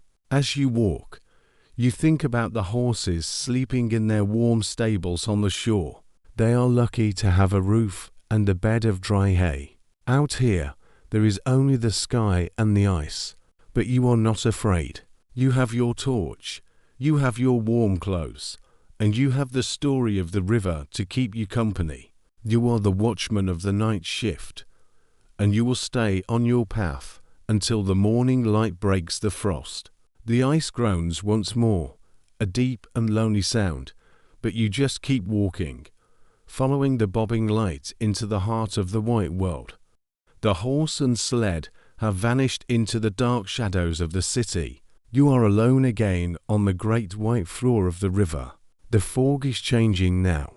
It is getting thicker and heavier. In London, people call this a pea souper because it is as thick and yellow as a bowl of pea soup. It is not just a mist. It is a heavy cloud that smells of coal smoke and wet wool. It wraps around you, hiding your own hands from your eyes. To move safely, you must rely on your light. You look down at the torch you are carrying. This is your micro-history detail for this hour. You are carrying a link. A link is a special kind of torch made for the dark, foggy streets of London. It is made of long pieces of rope that have been twisted together and soaked in a mixture of pitch and resin. Pitch is a thick, black oil that comes from coal, and resin is a sticky sap from pine trees. Both of these things burn very slowly and very brightly. They stay lit even when the wind is blowing hard and the snow is falling. The link is heavy in your hand. You can feel the heat from the flame through your thick leather glove. The fire is a wild, orange thing that dances in the wind. It makes a low, rushing sound as it eats the oil on the rope. Every few minutes, you have to give the torch a quick shake. When you do, a shower of bright red sparks falls onto the ice. They glow for a second like tiny fallen stars before the cold turns them black. Here is a simple historical fact about the nights in old London. Before there were gas lamps or electric lights, the city was a very dark place after the sun went down. There were no lights on the streets, unless a shopkeeper put a candle in their window. If you wanted to walk at night, you had to bring your own light or pay a link boy to walk in front of you with a torch. On the frozen Thames, this was even more important. Without a light, you could easily walk right off the edge of the ice or trip over a jagged hummock and hurt yourself. Your torch is not just for warmth. It is your map and your shield. You hold the link out in front of you. The light only reaches about 5 feet into the fog. Beyond that, the world is a wall of grey. You move slowly, feeling the ice with your walking stick before you take a step. Tap, tap, tap. The sound of the wood hitting the ice is the only way you can tell where you are going. It is a lonely feeling, being the only light in a world of shadow. Take a moment of silence to watch the sparks die in the fog. You stop walking and stand very still. You can hear the fog. It sounds like a soft, wet whisper as it moves past your ears. You watch a single spark fall from your torch. It drifts down, spinning in the air, and lands on a patch of white frost. For one heartbeat, the frost turns orange. Then, the spark fades away, and the world is grey again. It is a small reminder of how fragile things are out here on the ice. You begin to walk again, heading toward the sound of the bridge. You know you are getting close because the air starts to feel different. The wind is being squeezed through the arches of the bridge, making it move faster. It whistles against the stone, sounding like a high, thin flute. You lift your torch high, trying to catch a glimpse of the massive stone pillars. Suddenly, a shape appears in the yellow light. It is a man. He's standing by a wooden post, and he looks very cold. He has no torch of his own. He's just a shadow in the mist. When he sees the glow of your link, he lets out a long breath of relief. "Thank you, Watchman," he says. His voice is shaky. "I lost my way in the soup. You do not say much. You simply hold your torch a bit higher so he can see the path back to the shore." You walk with him for a few minutes, the orange light from your link showing the way over the bumpy ice. You show him where the cracks are and where the ice is slick. Having the light makes you the leader of the night. It gives you a duty to help those who are lost in the dark. As you walk, the tar from the torch drips slowly onto the ice. It leaves a trail of small, black dots behind you. This is another way you can find your way back if the fog gets too thick. You are marking the river with the smell of the city, the smell of smoke and oil. It is a comforting smell. It reminds you that the city is still there, even if you cannot see it. The man reaches the ramp that leads to the street. He nods to you and disappears into the yellow fog of the city. You are alone once more. You turn back toward the middle of the river. The link is getting shorter now. You can feel the heat getting closer to your hand. You'll soon need to light a new one from the coals of a shopkeeper's fire.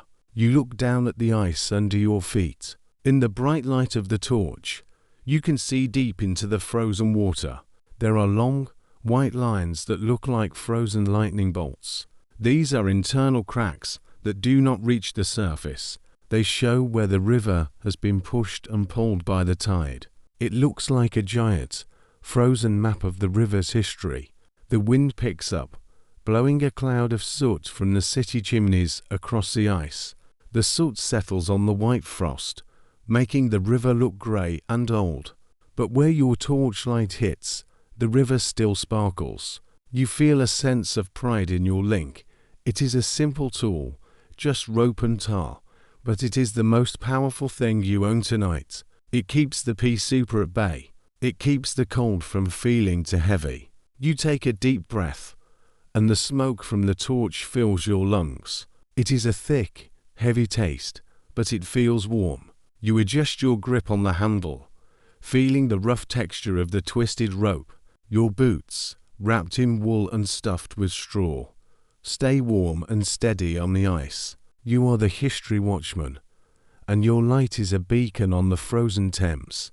You move forward, the orange flame licking at the fog, ready to find the next part of the story hidden in the frost. The night is still deep, and the night shift has many hours left before the sun dares to show its face. The fog is so thick now that you can barely see the tips of your own boots. Your torch, the burning link, is getting shorter, and you know you must soon find a place to rest. You decide to head toward the shore, moving away from the open ice of the Thames. You are looking for a small inn or a room where you can close your eyes for an hour or two. As you step off the ice and onto the stone pavement of the city, the air changes. It is less windy here, but the cold feels different. It feels trapped. It is a damp, heavy cold that sinks into your bones. You find a small door made of heavy, dark oak. You push it open and step inside. You are in a lodging house, a place where people can pay a few pennies for a bed. But in this sub-zero winter, a bed is not just a place to sleep. It is a place to survive. You walk up a narrow set of wooden stairs. The wood creaks under your wool-wrapped boots, a slow and tired sound. You reach a small room at the top of the house.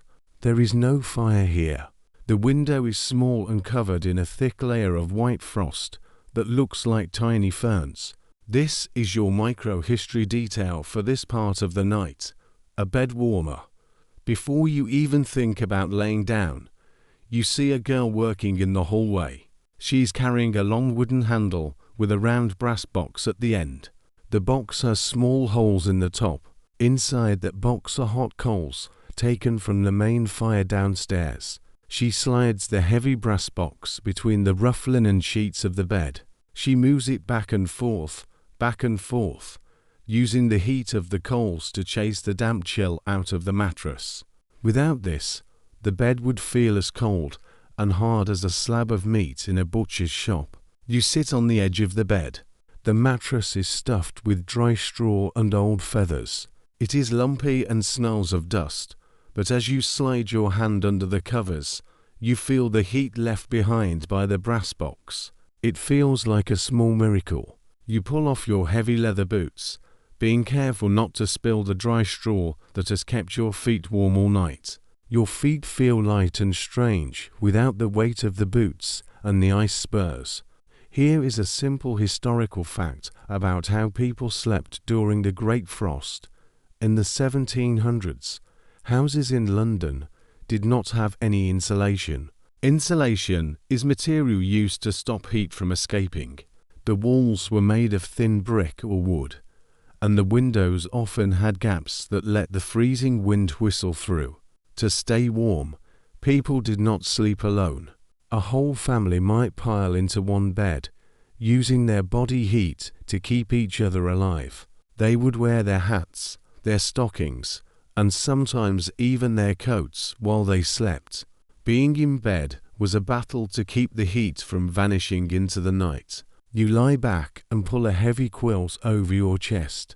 A quilt is a thick blanket made of many layers of cloth stitched together. It is very heavy, pressing down on you like a warm hand. You can hear the wind hitting the roof tiles above your head. It sounds like someone is throwing handfuls of sand against the house. But in here, under the weight of the blankets. You start to feel the tension leave your shoulders. Take a moment of silence to feel the stillness of the room. The room is very dark. The only light comes from the tiny cracks in the frost on the window. You watch the white puff of your breath as it rises toward the ceiling. Even inside the house, it is so cold that you can see your own life moving in the air.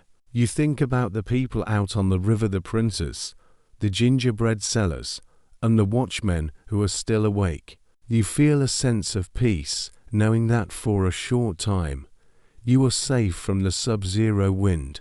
You reach out and touch the wall next to your bed. The stone is freezing. It feels like a block of ice. It reminds you that the cold is everywhere.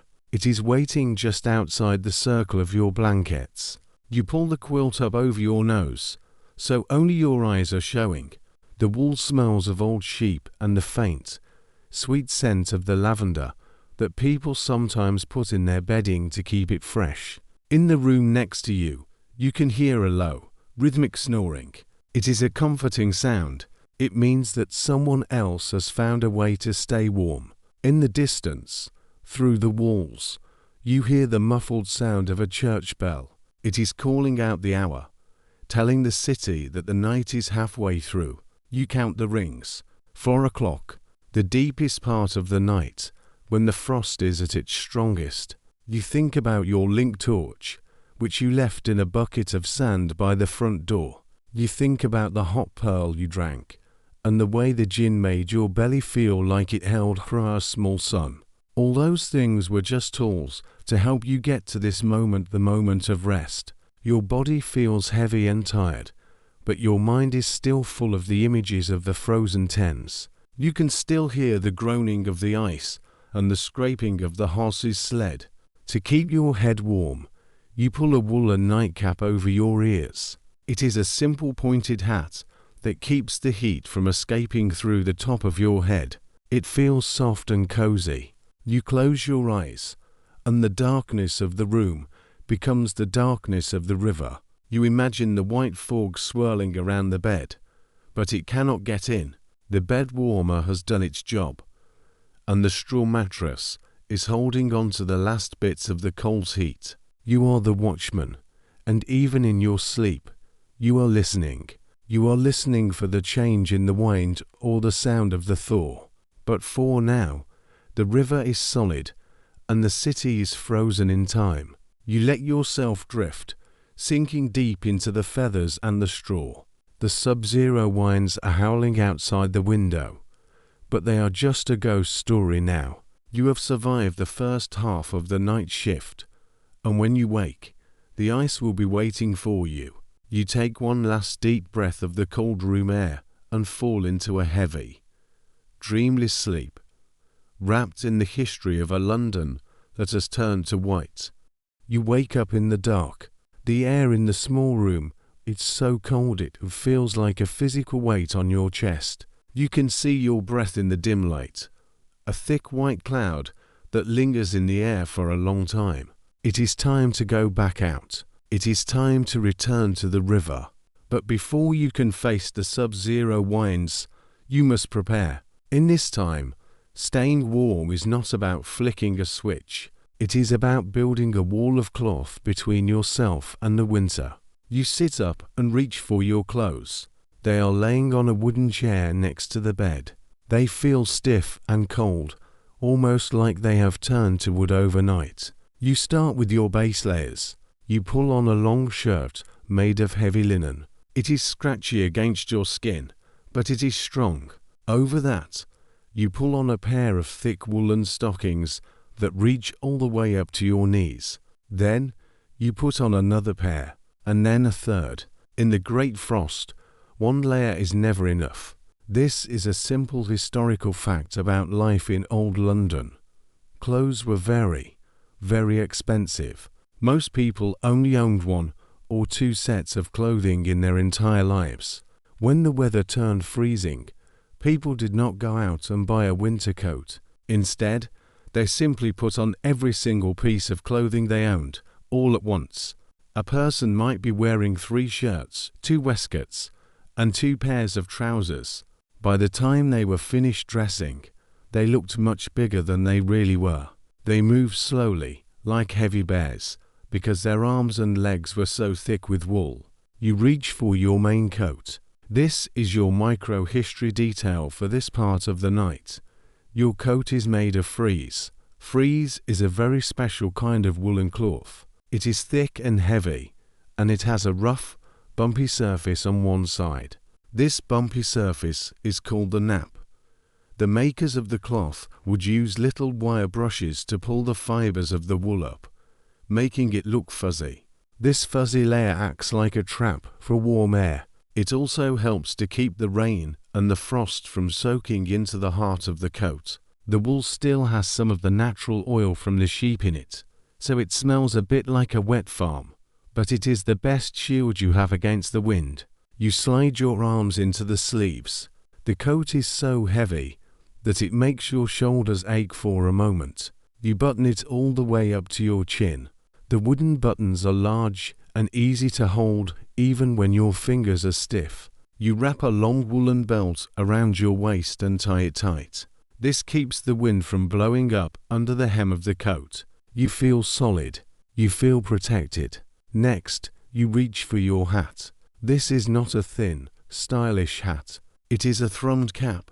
To make this, a person would knit a regular woolen hat, but they would weave in extra tufts of unspun wool as they went.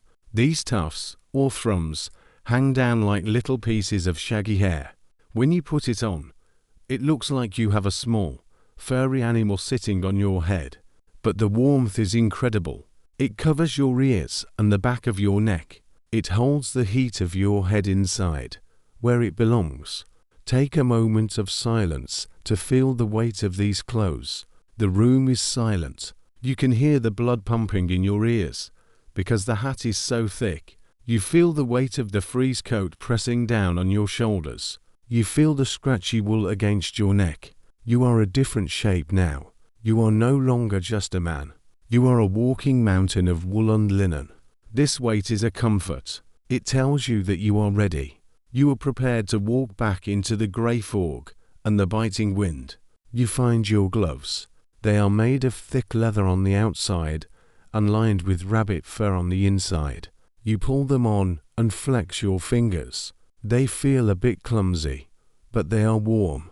You pick up your walking stick and your link torch. You feel a bit like a soldier putting on his armor before a big battle. The battle tonight is against the cold, and your armor is made of sheep's wool and cow's leather. You walk down the stairs. Each step is loud and heavy. You reach the front door of the lodging house and pause. You can hear the wind howling on the other side of the wood. It sounds like a hungry animal, scratching at the door, trying to get in. You take a deep breath, pull your thrummed cap down low over your eyes, and push the door open. The cold hits you like a physical blow. The wind tries to find a gap in your coat, but the thick frieze cloth holds it back. The frost tries to nip at your ears, but the thrums of your hat keep them safe. You step out onto the pavement. The stones are covered in a layer of white ice that sparkles in the dim light of the street. You walk toward the river, your boots making a solid thud-thud sound. You see other people moving through the fog. They all look the same big, rounded shapes wrapped in dark cloth. Everyone looks like a shadow of themselves. No one is fast. No one is rushing. The cold has slowed the whole world down. You see a woman wearing a heavy shawl over her head, tied under her chin with a piece of string. She's carrying a small bucket of hot coals. Her eyes are the only part of her you can see, and they look tired but steady. You reach the edge of the Thames. The river looks even more vast and white than it did before you slept. The fog is thinner here, and you can see the dark shapes of the shops on the ice. You step onto the frozen water. Your spikes bite in, holding you steady. You feel the weight of your clothes shifting as you move. The heavy woolen coat sways against your legs. The thrummed cap stays warm against your ears. You feel a sense of strength. You are not just surviving the frost. You are living in it. You are the history watchman, and you are dressed for the night shift. You walk out into the middle of the river, leaving the stone buildings of the city behind. The wind is stronger here, blowing off the flat ice and hitting you with full force. But you just tuck your chin into your woolen collar and keep moving. Your coat is heavy, your hat is thick, and your heart is warm. You are ready to see what the river has to offer in these early morning hours. The frost is deep, but you are deeper. You move forward, a slow and steady shadow on the great white road of the Thames. You have been back on the ice for a little while now. The weight of your heavy frieze coat feels familiar again, and your thrummed cap is keeping the biting wind away from your ears. But as you walk past the rows of small wooden huts, you notice something. The fires are getting smaller. The bright orange glow that lit up the fog earlier is fading into a dull, sleepy red. People are huddled closer to their braziers, their faces showing the strain of the long, freezing night. The reason is simple. They are running out of wood. In the city of London, wood is life. It is the only thing that keeps the frost from winning. But during the Great Frost, wood becomes more valuable than gold. Because the river is frozen, the big sailing ships that usually bring timber from the countryside cannot move. They are stuck in the ice miles away. This is a simple historical fact. When the Thames froze, the price of fuel went up so high that many poor families could not afford even a single log to warm their homes. They had to find other ways to keep their fires burning, or they would face the sub-zero winds with nothing but their blankets. You decide to help a group of shopkeepers who are trying to keep their little corner of the river warm. You move off the ice and back onto the shore, near a part of the riverbank where old, broken-down wharves and warehouses stand. A wharf is a wooden platform where boats once tied up to unload their goods. Now, these platforms are covered in thick, white rime type of frost that forms long, icy needles on everything it touches. You are looking for anything that will burn. You reach into a leather loop on the back of your belt and pull out a tool. This is your micro-history detail for this hour. A fire hook. It is a long wooden pole with a sharp iron hook and a spike at the end.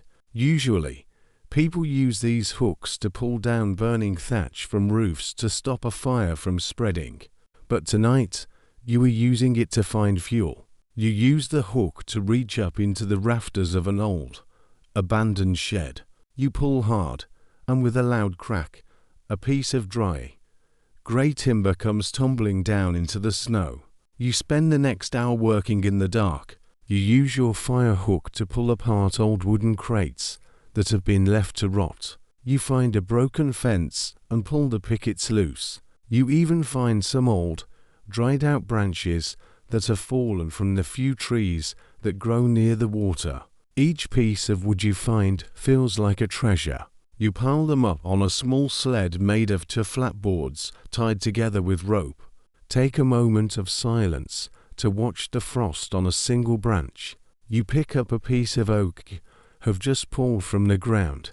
It is covered in a layer of frost so delicate that it looks like lace. In the light of your torch, the ice crystals sparkle like tiny stars.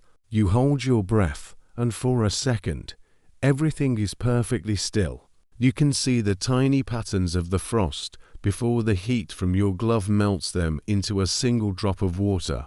It is a small piece of beauty in a very hard world. You pile the wood high on your sled.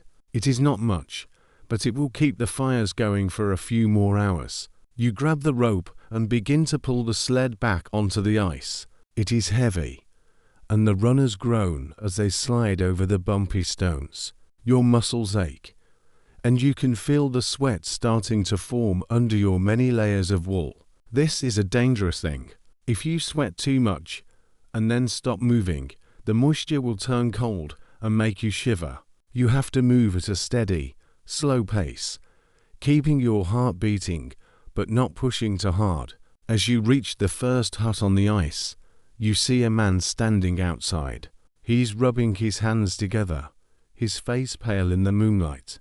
When he sees the wood on your sled, his eyes light up. You give him a few pieces of the oak and some of the dry fence pickets. He thanks you with a low, raspy voice.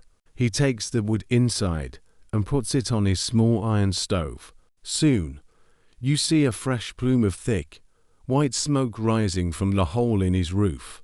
The smell of burning oak fills the air, a deep, sweet, and comforting scent. You move from hut to hut, sharing what you have found. You are like a ghost of the night shift, bringing the gift of heat to the people on the water. You see how they live. Some are sleeping on the floor, wrapped in old sails. Others are sitting in a circle, sharing a single piece of toasted bread. The wood you bring means they can stay for another night. It means they don't have to give up and head back to the dark, freezing streets of the city just yet. One old woman offers you a small cup of hot water with a bit of honey in it as a thank you. You take it, feeling the warmth of the cup through your gloves. She tells you that in the winter of 1608, people were so desperate for wood that they started pulling the wooden handles off their tools and burning them. They even burn their chairs and tables. It reminds you how lucky you are to have found this scrap wood tonight. The river is a hard master, and it demands that you work for every bit of comfort you have. You look at your sled. It is empty now. The last of the wood is gone, turned into small, flickering flames across the Friesland street. You feel a sense of tiredness in your legs, but it is a good kind of tired. You have done your part to keep the frost at bay. You look up at the sky. The stars are starting to fade, and the darkness is turning into a very deep, bruised purple. The morning is still a long way off, but the middle of the night has passed. You tuck your fire hook back into its loop. You pick up the rope of your empty sled and start walking back toward the center of the river. The wind is still cold, and the ice is still groaning, but the smell of the wood smoke follows you. It is a trail of warmth in the middle of the white world. You are the history watchman, and tonight you have seen how a simple piece of wood can be the most important thing in the world. You walk on, your spikes clicking against the hard river, ready to see what the next hour of the frost will bring. The smell of the burning oak you shared with the shopkeepers follows you for a short while, but soon it is replaced by a different, heavier scent. As you walk closer to the shore of the city, the air becomes thick and dark. Even in the middle of a sub-zero night, London has a smell that you can almost taste. It is the smell of coal smoke. Because it is so cold, every single house in the city has a fire burning in its hearth. Thousands of chimneys are pouring out black smoke, which the heavy, freezing air traps right down at the level of the streets. You step off the ice and back onto the solid ground of the riverbank. The cobblestones are slippery, but your ice spurs help you keep your balance. You are now walking through the narrow alleys that lead away from the Thames. This is the heart of the city, but it feels like a different world than the wide, white river. Here, the buildings are so tall and close together that they almost touch at the top. The smoke from the fires doesn't rise away. It hangs in the air like a heavy, grey curtain. It stings your eyes and makes your throat feel dry. In this part of London, the smoke is more than just a smell. It is a part of the night shift that everyone has to live with. This is your micro-history detail for this section. The chimney sweeps soot. As you walk past a small brick house, you see a pile of black powder sitting in a bucket near the door. This is soot, the leftover ash from burning coal. During the Great Frost, the chimneys get so much use that they get blocked very quickly. If they are not cleaned, the whole house can catch fire. The sweeps have to work even in the freezing dark to keep the city safe. The soot has a sharp, sour smell, like old metal and burnt toast. Here is a simple historical fact about the air in London during the Little Ice Age. Because everyone was burning sea coal, a cheap, Dirty kind of coal brought in by ships. The city was often covered in a thick, black fog. People called it the smoke when it was very cold, like it is tonight. The smoke would mix with the river mist to create a smog. It was so thick that you could sometimes wipe a layer of black dust off your own face after just an hour of walking. It turned the white snow into a dull, dirty grey, and it made the beautiful stone buildings look black and old. You move slowly through the dark street. The only light comes from your own torch and the occasional glow from a window where a candle is still burning. You see a man huddled in a doorway. He's wearing a thin, ragged coat and has a woolen scarf wrapped many times around his face to keep out the smoke. He's leaning against the cold stone, trying to stay out of the wind. You stop for a moment and hold your torch a bit closer to him, giving him a few seconds of warmth. He doesn't look up, but you see him lean toward the flame, his breath mixing with the black smoke in the air. Take a moment of silence to listen to the city breathing.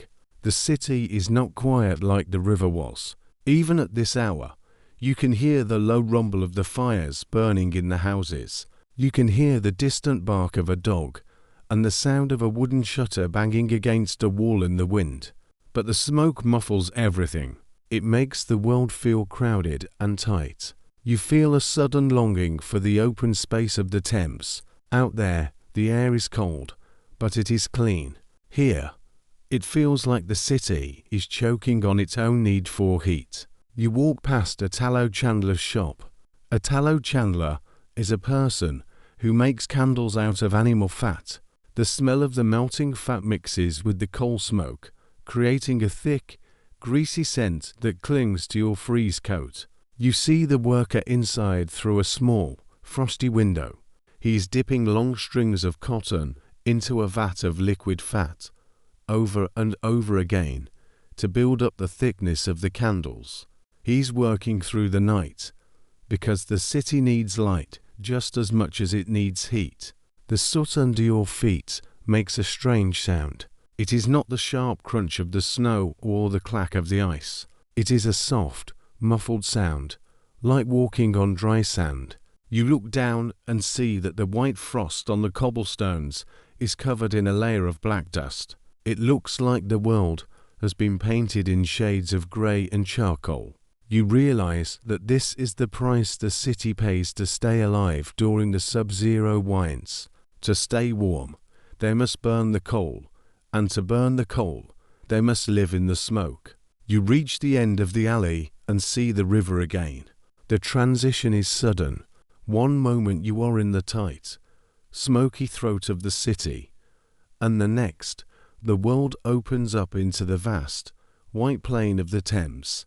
The wind hits you, and for the first time in an hour, you can take a deep breath of fresh air. It is freezing, and it makes your chest ache, but it is clear. The smoke from the city stays behind, hovering over the rooftops like a dark cloud. You stand at the top of the stone stairs, looking out at the frost fair. From here, you can see the tiny lights of the huts and the faint glow of the fires. They look like small, brave stars in a dark sky. You feel the weight of your duty as the watchman. You have seen the struggle of the city, the dirt and the smoke, and now you are returning to the beauty of the ice. You prefer the hard river, even with its groans and its cracks. It feels more honest than the crowded streets. You check your ice spurs one last time. They are covered in black soot from the city, but they are still sharp. You step back onto the ice. Crunch. The sound is better here. You feel the wind on your face, blowing away the smell of the tallow and the coal. You are back on the night shift, where you belong. The morning is getting closer, and the ice is waiting to tell you more of its story. You walk toward the center of the stream, your torch flickering in the clear, cold air, leaving the smoky city to its restless sleep. The thick, black smoke of the city streets is finally behind you. As you walk back toward the middle of the Thames, the air clears, and the world becomes a soft, silver blue again. The wind is still biting, and the cold seems to have found a new way to get under your heavy frieze coat. You are looking for a place to get out of the wind for just a moment, a place where you can rest your legs and check your gear. You see a small, humped shape on the ice. It is not a wooden hut like the others. It is a tent. You walk toward it, your wool-wrapped feet making that familiar soft thud. This tent is not made of canvas like a soldier's tent. This is your micro-history detail for this part of the night. It is a blanket-tent. Double quotes, because wood and heavy cloth are so expensive. Many of the poorer people who work the night shift on the river make their own shelters. They take 4 long wooden poles and tie them together at the top to make a frame. Then they wrap the frame in old, heavy blankets and pieces of worn-out sailcloth. They use thick twine to stitch the edges together, so the wind cannot blow the blankets away. You reach the tent and pull back a corner of the heavy wool. A man is sitting inside, and he nods to you, inviting you to sit. You duck your head and step inside. The space is very small. It is only about 5 feet wide and 5 feet tall. You have to sit on the ice, but the man has laid down a thick layer of dry straw and a piece of old, greasy leather to keep the cold from coming straight up through the floor. Inside the tent, the air is surprisingly still. Even though the blankets are thin, they are enough to stop the sub-zero wind from hitting your skin.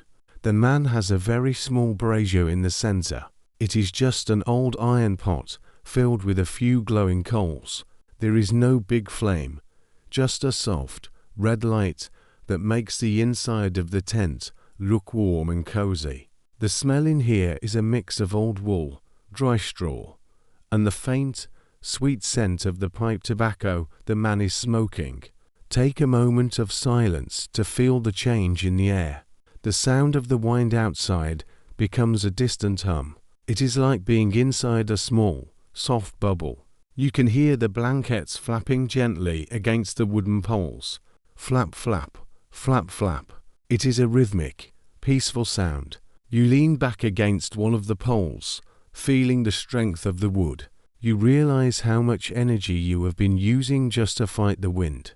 Now that the wind is gone, your body feels heavy and very tired. Here is a simple historical fact about these small shelters. During the frost fairs, the river was not just a place for shops. It was also a place where people lived. Some families who had no money for coal or wood in the city would come out to the ice and build these blanket tents. They found that if they stayed close together in a small space, their own body heat would keep the air inside much warmer than the air outside. It was a simple way to stay alive when the houses in the city became like ice boxes. These little tents were the homes of the river people, the ones who truly knew the Thames in the winter. The man offers you a piece of hardtack. This is a very simple kind of biscuit made of just flour and water. It is baked until it is as hard as a rock, so that it will never go bad. You take a piece and hold it near the hot coals for a minute to soften it. It doesn't have much taste, but it is solid food, and it gives you something to chew on while you rest. The man tells you that he has lived in this tent for 3 nights. He works as a waterman, which means he usually rows people across the river in a boat. But now that the water is solid, he has no work. He stays here to watch over the frozen ships nearby, making sure no one steals the ropes or the wood. You look at the walls of the tent. Because the blankets are old, you can see tiny points of light where the weave is thin. They look like little stars. Every now and then, a fine dusting of snow blows through a crack and settles on your sleeve. You brush it off, watching the tiny white crystals disappear into the dark fabric of your coat. You feel a deep sense of respect for the man across from you. He's part of the night shift in the most basic way. He's simply surviving. You check the ties on your wool-wrapped boots. The twine is still tight. You check your link torch. It has burned down halfway, and you will need a new one soon. You feel the small printed card in your pocket, the one the printer made for you earlier. It is a reminder of the world outside this little tent, the world of kings and festivals and gingerbread. But in here, the world is just a man, a few coals, and some blankets. The man stirs the coals with a small iron rod. A few sparks fly up and vanish. He tells you that the hardest part of living in a blanket tent is the damp. During the day, the sun warms the blankets just enough to melt a little bit of the frost. The water soaks into the wool, and then, when the sun goes down, it freezes solid. The blankets become as stiff as boards. You have to be careful not to knock against them, or they might snap. It is a constant battle to stay dry in a world made of frozen water.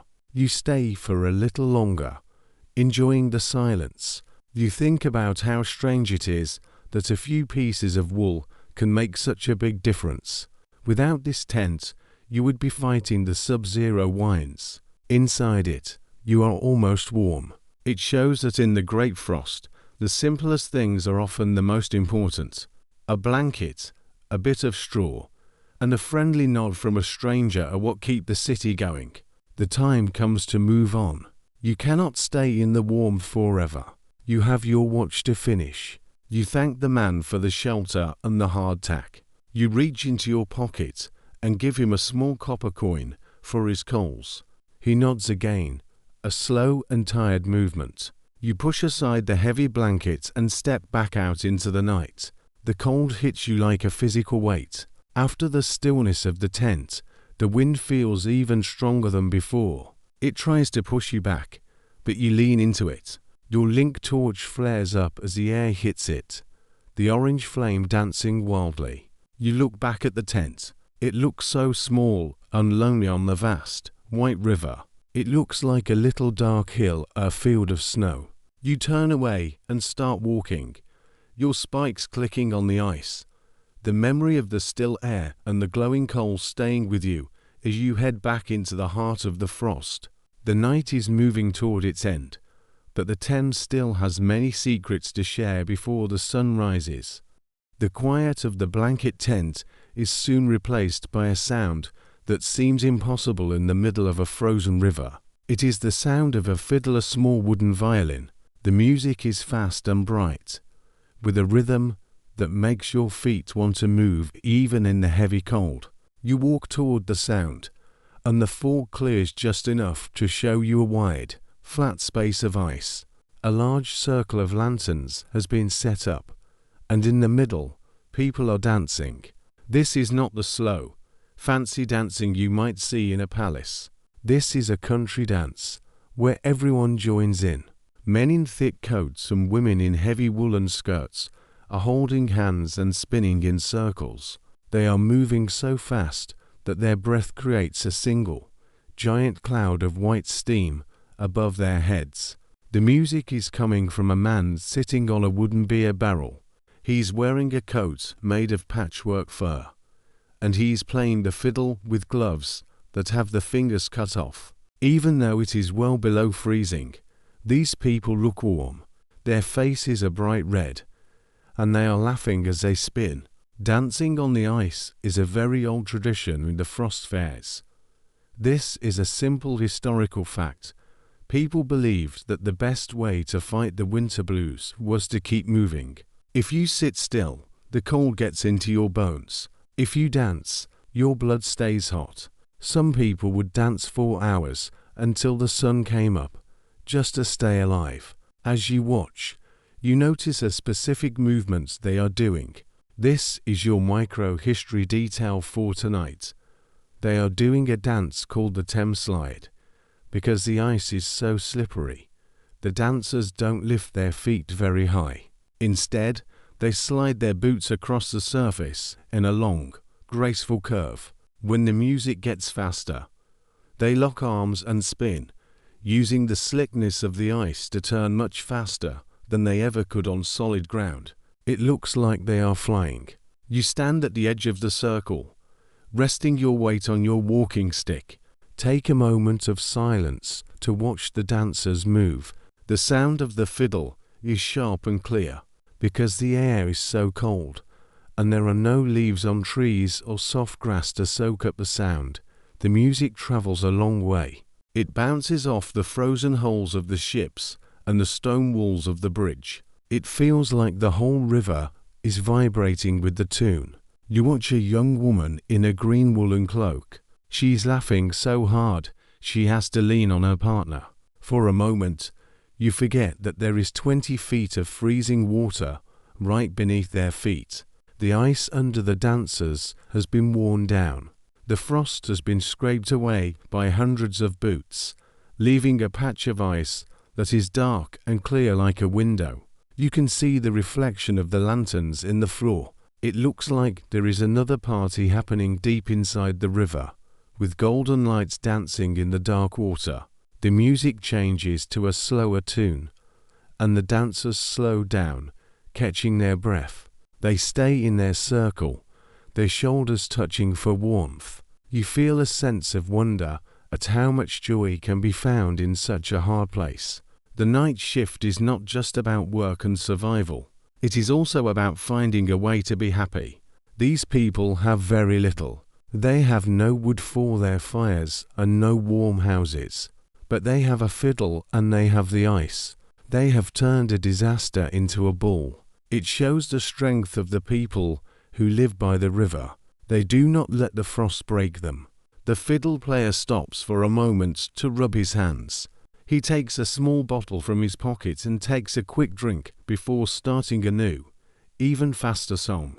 The dancers cheer and start moving again. You see a man who looks like a sailor, wearing a wide-brimmed hat and a short blue jacket.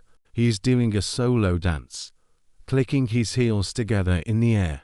Each time he lands, his spikes make a sharp clack on the ice. You look down at your own feet. You are tempted to join in, just for a moment, to get your own blood moving. You take a small sliding step, feeling the smoothness of the river. It feels good to move.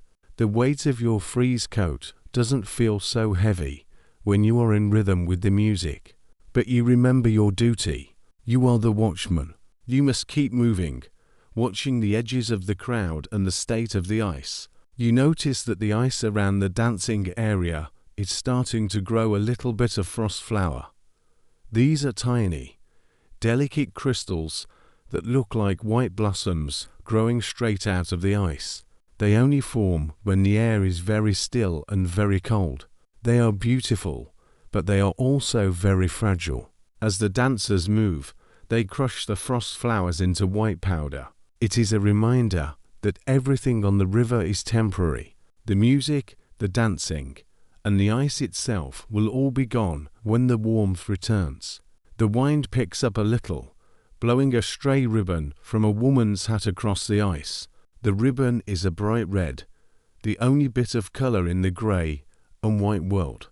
It slides along the surface like a little snake before a boy catches it and hands it back. You smile to yourself.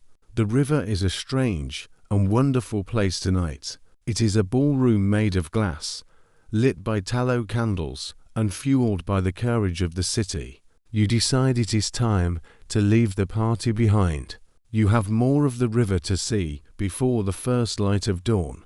You turn away from the lanterns and the music. As you walk, the sound of the fiddle gets quieter and quieter. It becomes a thin, ghostly melody in the fog. You are heading back into the dark, toward the parts of the river where people are not dancing, but struggling with the basic needs of life. You are heading toward the place where the water has stopped flowing entirely, even inside the houses. You pull your collar up, grip your torch, and walk on. As the lively sound of the fiddle fades into the background, you move closer to the city's edge, where the tall stone houses lean over the frozen mud of the riverbank. Here, the atmosphere is much heavier. You see people standing in the shadows of the alleys, but they are not dancing. They are holding large wooden buckets and iron pails, looking at the ground with tired, frustrated eyes. In the middle of the street, there is a small wooden structure that usually provides the lifeblood of the city, a water pump. You walk over to the pump. A man is there, leaning his whole weight against the long iron handle. He pushes down with a grunt, then pulls up. Clack thud, but nothing happens. Not a single drop of water comes out of the lead spout. This is a simple historical fact of the Great Frost. The cold was so deep that it didn't just freeze the river. It froze the water pipes buried deep under the cobblestones. In those days, many pipes were made of hollowed-out elm logs. When the water inside them turned to ice, the wood would sometimes split open with a sound like a gunshot. The city's water simply stopped moving. You see a woman kneeling by a small puddle that has frozen solid in a dip between the stones. She's using a heavy metal tool to chip away at it. This is your micro-history detail for this hour. An ice pick. It is a short wooden handle with a long, sharp iron spike. People used these to break up the ice in their water butts, large barrels used to catch rainwater or to chip ice from the river to take home. She's gathering the small white chips of ice into her apron. She will take them back to her small room and melt them over a tiny fire just so she has enough water to make a pot of tea or wash her face. It is a strange thing to think about. You are standing on millions of gallons of water, but none of it is drinkable. To get a single cup of water, a person has to work for an hour, chipping and melting and straining. The hard river has locked away the city's thirst. You see a group of men who have given up on the pump. They are walking toward the Thames with heavy yokes across their shoulders, wooden beams that let them carry 2 buckets at once.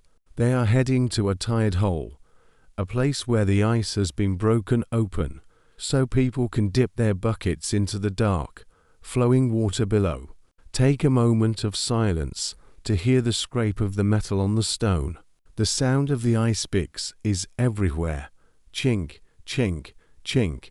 It is a cold, sharp sound that echoes in the narrow street. You watch the woman as she stands up, her apron heavy with ice.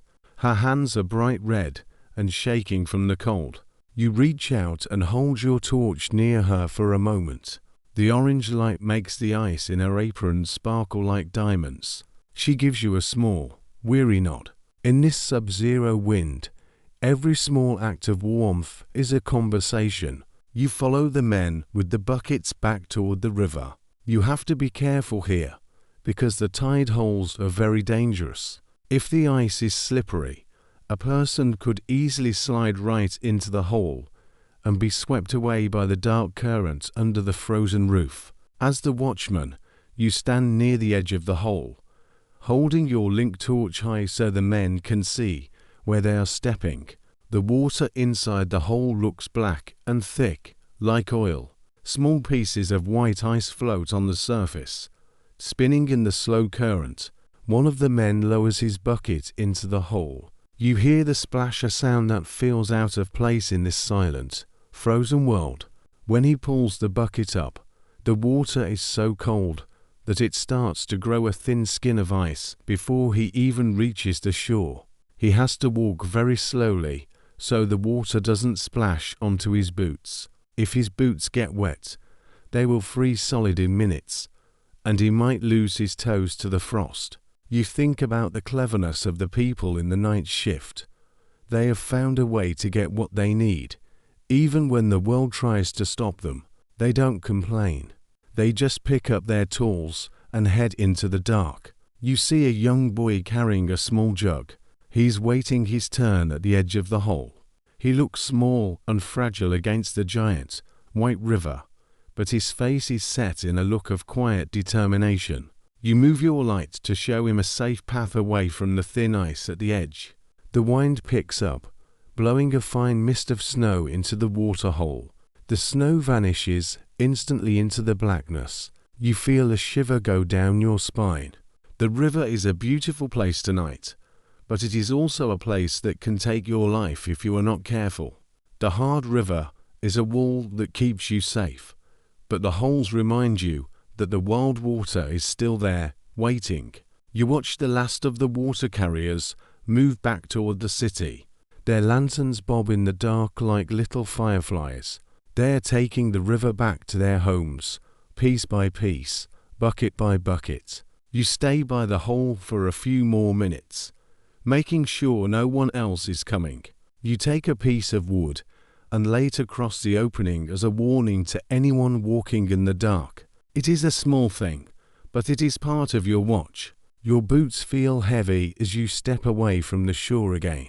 The straw inside is starting to feel a little flat, but the wool wraps are still holding the heat. You are heading back toward the center of the Thames, away from the struggle for water and back toward the heart of the fair.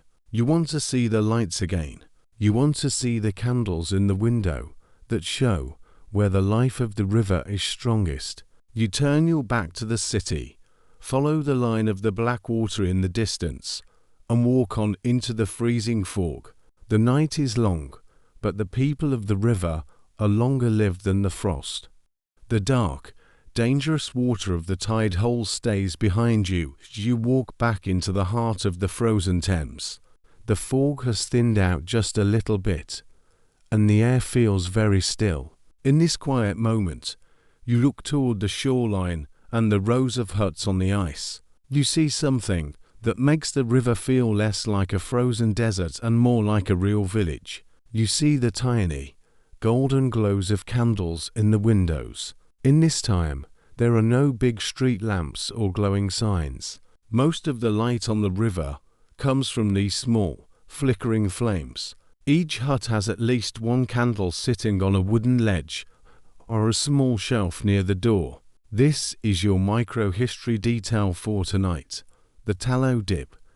These are simple candles made by dipping a piece of cotton string into melted animal fat over and over again.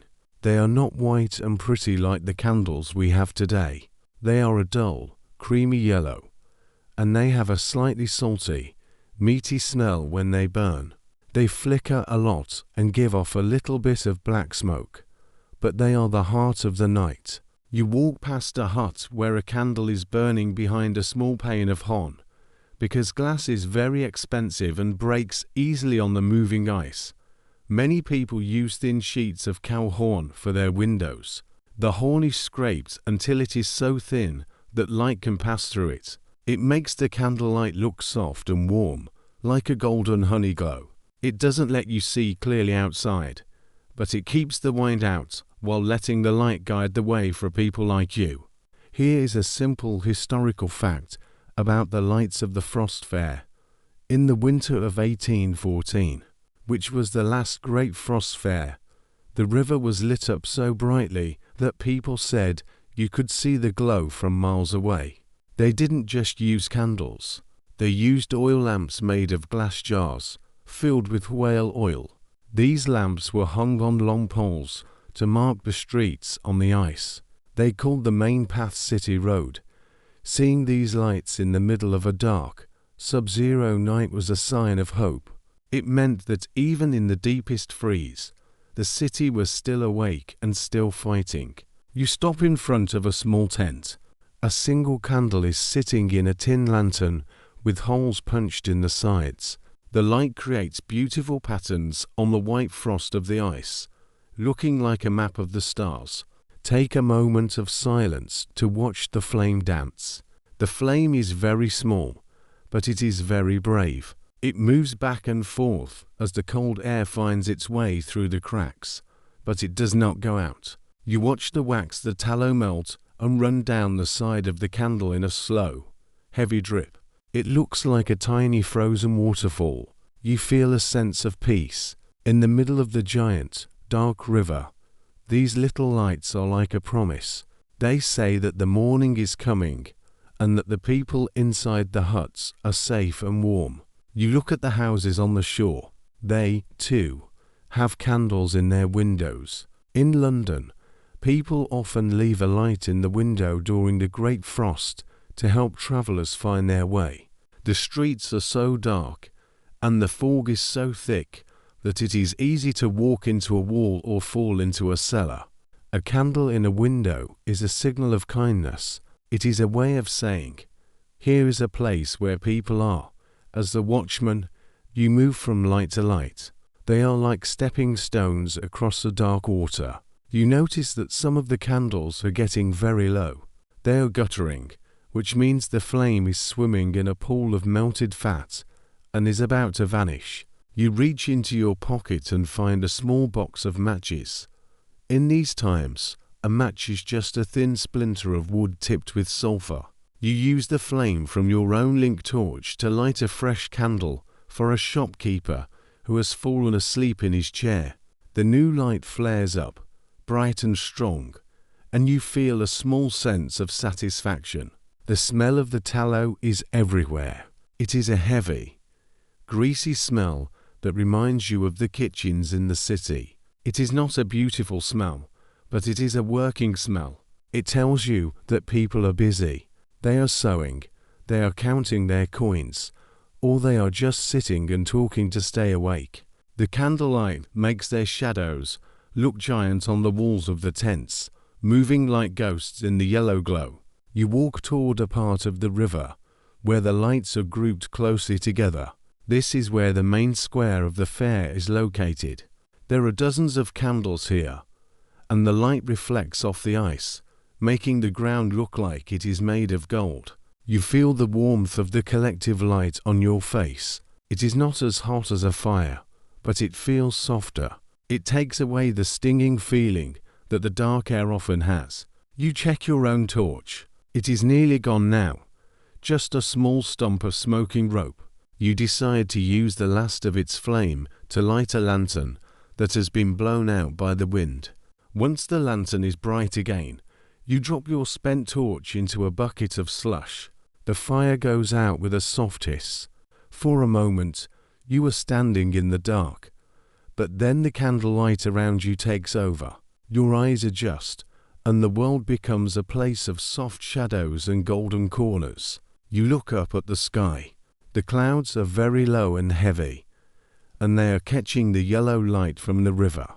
The whole sky above the Thames looks like it is glowing with a dull, orange light. It is a beautiful and strange sight. It is as if the people of London have created their own sun to fight the winter. You take a deep breath, feeling the cold air in your lungs, and continue your walk. You are heading toward the oldest part of the river now, toward the giant stone arches of the bridge that started this whole freeze. You walk slowly, guided by the tallow dips and the horn windows, a steady shadow moving through a city of candles.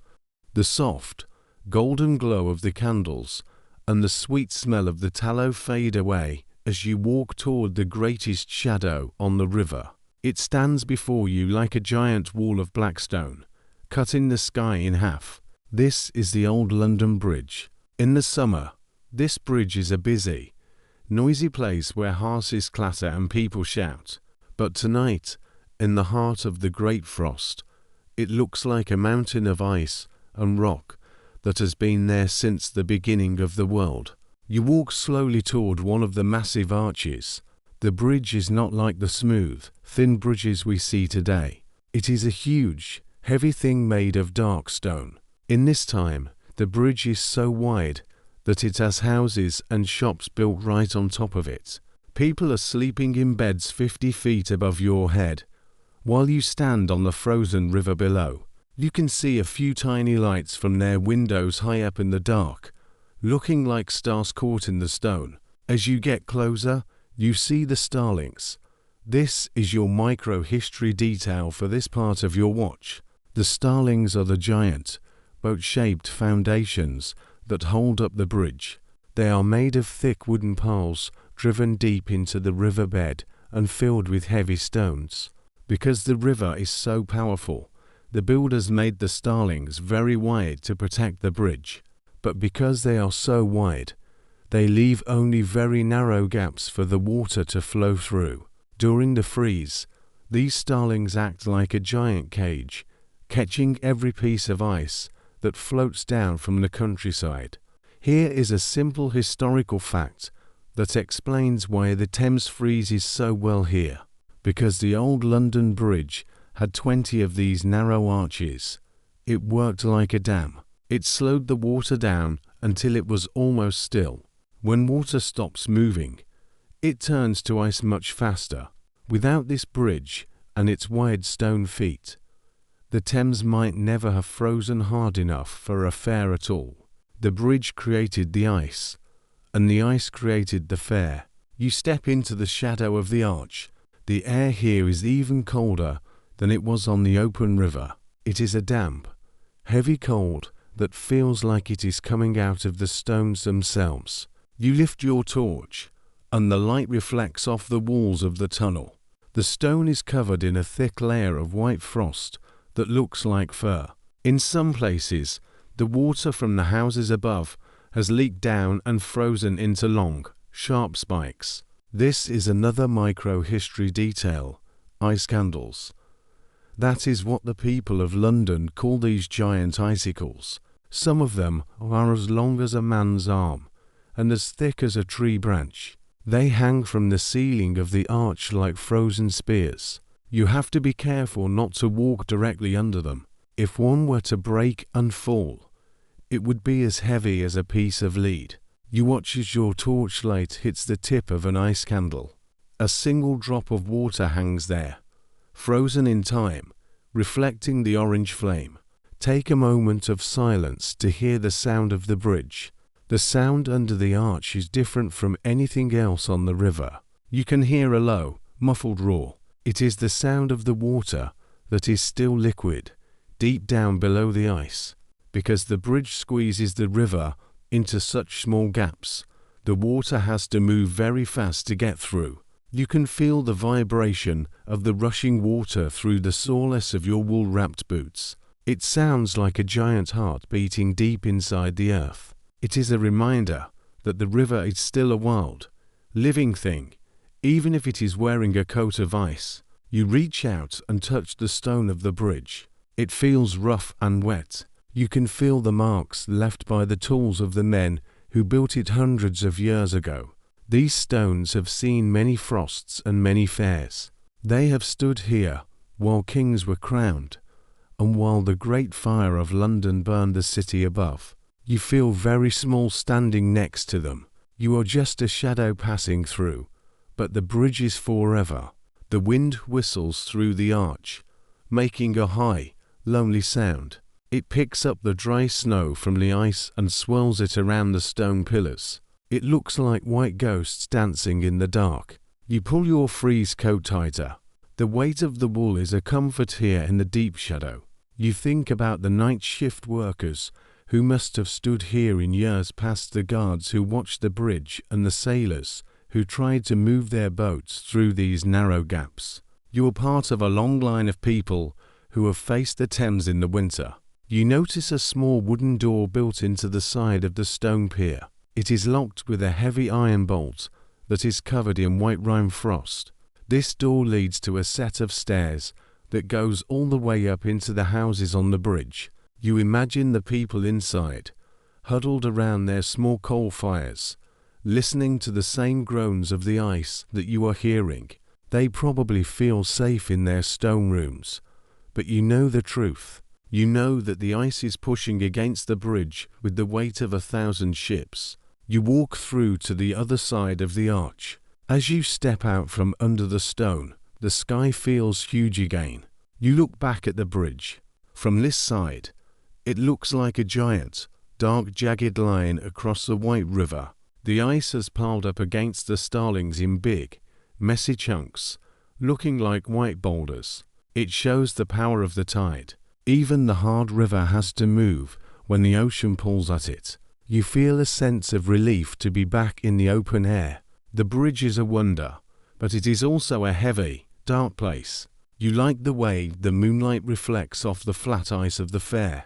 You look toward the distant lights of the tents, which look like little orange sparks against the grey fog. You are heading back toward the life of the fair, back to the Friesland street where people are still awake and working. Your boots make a sharp click-clack as you move away from the bridge. The ice here is very smooth because the bridge protects it from the wind. You take a long, sliding step, feeling the power of the frozen river under your feet. You are the history watchman, and you have seen the bones of the city tonight. You have walked under the great stone arches and heard the river's hidden song. You move forward, your torchlight dancing on the white path, ready to see the final hours of the night shift. The dawn is still hidden, but the frost is your companion, and the ice is your road. You have left the heavy, dark arches of the bridge behind, but the air out here in the open is getting even colder. It is the hour before the first hint of light, the time when the temperature drops to its lowest point. As you walk back toward the middle of the river, you feel a strange sensation on your face. It is a light, tickling feeling, like tiny feathers brushing against your skin. You reach up with your gloved hands to rub your cheek, and you feel something hard and crunchy. This is your micro-history detail for this part of the night, rime frost, when the air is very damp and very cold. The moisture in the air doesn't just fall as snow. It turns into tiny, needle-like crystals of ice that grab onto everything they touch. As you walk, the moisture from your own breath is freezing onto the wool of your scarf and the shaggy thrums of your hat. It is even freezing onto your own eyelashes. Every time you blink, you can hear a tiny crinkle sound, like breaking glass. Your hair, where it sticks out from under your cap, has turned completely white. It looks like you have aged 50 years in a single night. You look down at your coat. The rough frieze wool is now covered in a layer of these white needles. They stand straight up, making your coat look like it is made of silver fur. It is a beautiful sight, but it is also a warning. This is the sub-zero wind at its most dangerous. This is the kind of cold that can freeze a man's skin if he stays still for too long. You have to keep moving, keeping your heart pumping and your blood flowing through your wool-wrapped limbs. Here is a simple historical fact about the Little Ice Age in London. During these great freezes, it was so cold that the birds would sometimes fall right out of the sky. People would wake up in the morning to find small robins or sparrows frozen solid on the branches of trees, their little feet still gripping the wood. The cold was a force that could stop life in its tracks. To be out here on the night shift is to be a survivor. You are moving while the rest of the world is frozen in place. You stop for a moment and look at your hand. You pull your glove off for just a second. You see the white crystals forming on your skin almost instantly. The warmth of your body is being pulled away by the greedy air. You quickly pull the leather and fur back on, feeling the tingle as your fingers warm up again. Take a moment of silence to feel the stillness of the frost. The world is perfectly quiet. The wind has died down to a whisper, and the river has stopped groaning for a while. It is a silence so deep that you can hear the sound of your own heart beating against your ribs. Thump thump, thump thump. It is a steady, comforting sound. It is the sound of life in the middle of a world made of ice. You look around at the white landscape. The tents and huts look like small white hills, covered in the same rime frost that is on your coat. You notice a small group of people standing near a large wooden post. They are not moving. For a second, your heart jumps, thinking they might be frozen like the birds. But as you get closer, you see that they are just standing very still, looking up at the sky. They are covered in the same white frost as you are. Their eyelashes are white, and their hats are shaggy with ice. They look like statues made of salt. "Look there, watchman," one of them says. His voice is a low whisper, but it sounds loud in the silence.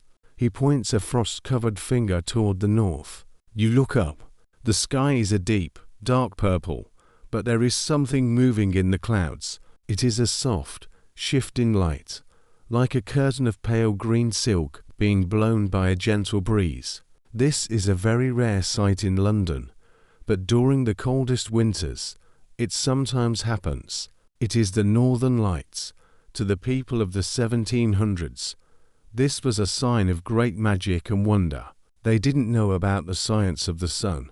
They just saw the beauty of the lights dancing in the freezing air. The green light grows stronger, then fades, then turns a soft, ghostly pink. It reflects off the ice of the Thames, turning the white river into a sea of changing colors. You stand there with the strangers, all of you covered in white frost, watching the sky. For a few minutes, you forget about your cold toes and your heavy coat. You are all just people watching a miracle. It is a moment of peace that makes all the hard work of the night shift feel worth it. The light eventually fades, leaving the sky dark and purple once more. The strangers nod to you and start walking again, their boots crunching on the frost-covered ice. You realize that your own feet are starting to feel a bit numb again. The rime frost is a reminder that the cold never sleeps. It is always there, waiting for you to stop. You shake your arms and stomp your feet, feeling the white crystals fly off your coat like a cloud of dust. You reach into your pocket and find a small piece of cloth. You use it to gently wipe the ice from your eyelashes. It is a slow and careful job, as you don't want to pull at your skin. Once you can see clearly again, you pick up your torch. The flame is small, but it looks very bright against the white world. You feel a sense of pride. Your hair might be white with frost, and your face might be stinging from the rime, but you are still standing. You are the history watchman, and you have seen the lights in the sky. You turn your back to the north and start walking toward the south bank of the river. You know there is an old pub there, built into the side of a stone cliff, where the fires never go out. You are heading there to hear the stories of the river and to warm your frost-covered bones. The rime frost continues to grow on your hat and your coat, but you don't mind. You are wearing the river's own jewels tonight. You move forward, a white figure in a white world, your spikes clicking a steady rhythm on the hard river as the night begins its final turn toward the day. The white rime frost is still thick on your coat, and your eyelashes feel heavy with tiny ice crystals. You have walked a long way from the middle of the river, following the shore until the stone walls of the south bank rise up beside you. You are looking for a place where the cold cannot reach. You see a low, heavy door made of dark oak wood. A small sign hangs above it, swinging slowly in the wind. It says the Anchor. This is an old pub, a place where sailors and river workers have come for hundreds of years. You push the door open, and the world changes instantly. The first thing you feel is the heat. It hits your face like a warm, soft blanket. It is so strong that it almost makes you feel dizzy for a moment. The air inside is thick and heavy. It smells of roasting wood, old tobacco, and the deep, bready scent of spilled ale. You step inside and close the heavy door behind you, cutting off the sound of the whistling wind.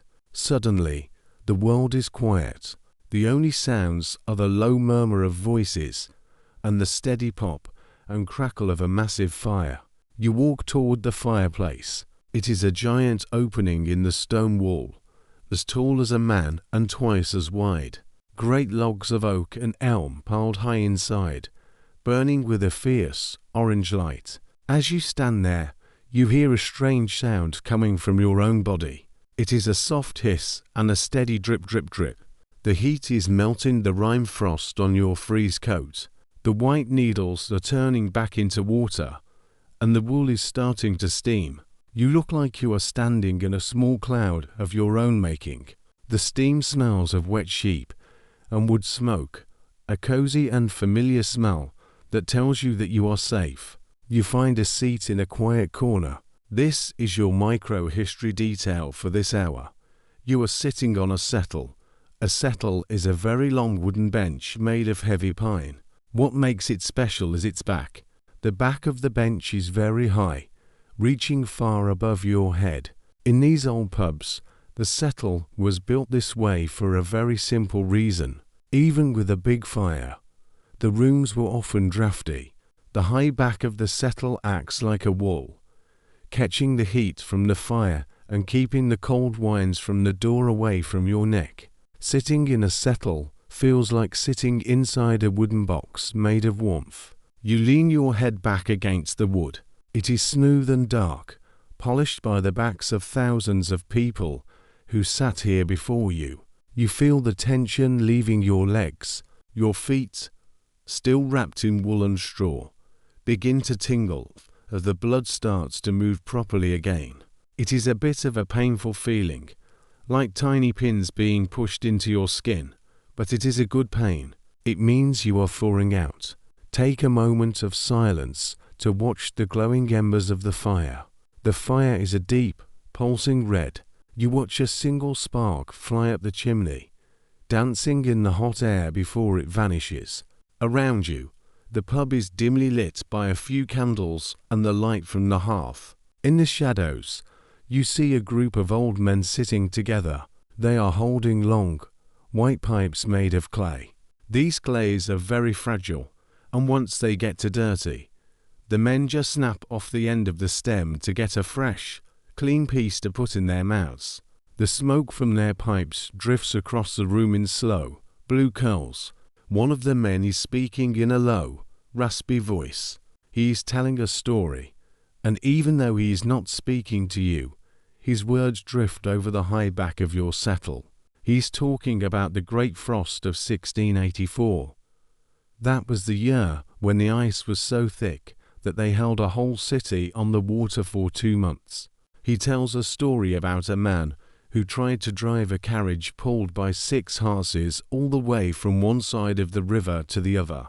The man was terrified the ice would break, but the ice didn't even creak. It was as solid as the stone pavement of London. Here is a simple historical fact about the river you have been walking on. In the old days, the River Thames was much wider than it is now. It was also much shallower, because the water was spread out over a large area and was not very deep. It moved very slowly. This slow, shallow water was much easier for the frost to catch and turn into ice. Later on, in the 1800s, people built big stone walls called embankments to make the river narrower and deeper. This made the water move faster, which is one of the reasons the river does not freeze solid like this anymore. The river you are walking on tonight is a different river than the one in the future. The old man continues his tales. He talks about the king's beef. He says that when King Charles II came to the Frost Fair, he was so happy with the spirit of the people that he ordered a whole ox to be fed to the poor for free. The man laughs, a dry and wheezing sound. The ice makes everyone equal, he says. The king walks on the same water as the sweep. You think about this as you listen. It is true. Out on the hard river, everyone faces the same sub-zero winds. Everyone needs the same fire. You feel a deep sense of peace in this warm, dark corner. The stories of the old men feel like they are part of the wood and the stone. They are the memories of the river. You think about the night shift you have pulled so far. You have seen the printers, the dancers, the water carriers, and the blanket tents. All of those things are now part of the history you are carrying. You are the watchman, and these stories are your treasure. The warmth of the pub is making your eyelids heavy. The sound of the fire and the low voices of the men are like a lullaby. You could easily fall asleep here, tucked away behind the high back of the settle. But you know that the night is not over. Outside, the fog is still thick and the ice is still waiting. The most important part of the night is coming, the time when the world starts to wake up and the first light touches the frost. You reach out and touch the edge of the wooden table in front of you. It is sticky with spilled ale and scarred with the marks of many knives. It feels real and solid. You take a final deep breath of the warm, smoky air. You feel the strength returning to your arms and legs. You are no longer a white, frost-covered ghost. You are a man again, warmed by the fire and the stories of the old river. You stand up slowly. Your frieze coat is dry now, and the wool feels soft and heavy again. You pull your thrummed cap back over your ears and pick up your walking stick. You move toward the door, leaving the circle of the fire behind. The old men do not look up as you pass. They are lost in their own memories of winters past. You push the heavy oak door open, and the cold air rushes in to meet you. It is a sharp shock, but you are ready for it. You step back out onto the south bank, the door clicking shut behind you. The silence of the night returns, and you turn your face back toward the white expanse of the Thames. The stories are in your heart, and the watch continues. You step out from the warmth of the pub and back onto the stone pavement of the south bank. The transition is sharp. The cold air catches in your throat, but it feels different now. The wind is no longer coming from the north, where the deep forests and the frozen seas lie. Instead, it has shifted. It is coming from the southwest, from the direction of the great ocean. This wind is not as sharp. It feels a bit heavier, a bit more damp. As you walk back toward the edge of the river, you notice that the thick, white-rime frost on the stone walls is starting to look grey. It is not melting yet, but it is losing its sparkle. You step back onto the ice of the Thames. Your spikes bite into the surface, but the sound is different. In the middle of the night, the ice made a sharp, ringing sound, like metal hitting stone. Now, the sound is a bit more dull. It is a thud rather than a clink. You walk toward the middle of the river, near the great stone bridge, to check on something very important. Everyone on the river, the shopkeepers, the printers, and the watchman is waiting for the same thing. They are waiting for the thaw. A thaw is when the weather turns warm enough for the ice to start turning back into water. You find a place near one of the large stone starlings of the bridge. This is your micro-history detail for this hour. You are checking the thaw stick. This is a long piece of wood, painted with bright red stripes, that has been frozen deep into the ice near the bridge. Next to it, a waterman has scratched a line into the stone of the bridge itself. By looking at where the ice sits against the red stripes and the stone line, you can tell if the river is rising. If the water underneath the ice starts to push upward, it means the ice is getting thinner and the river is waking up. You lean in close, holding your lantern near the stick. The ice around the wood looks a bit mushy. It has a texture like wet sugar. This is what the river people call rotten ice. It looks solid from a distance, but inside, it is full of tiny holes and bubbles. It is the first sign that the great frost is losing its grip. You see a tiny bead of water sitting on top of the ice. It is not moving. It is just sitting there, a small, clear jewel.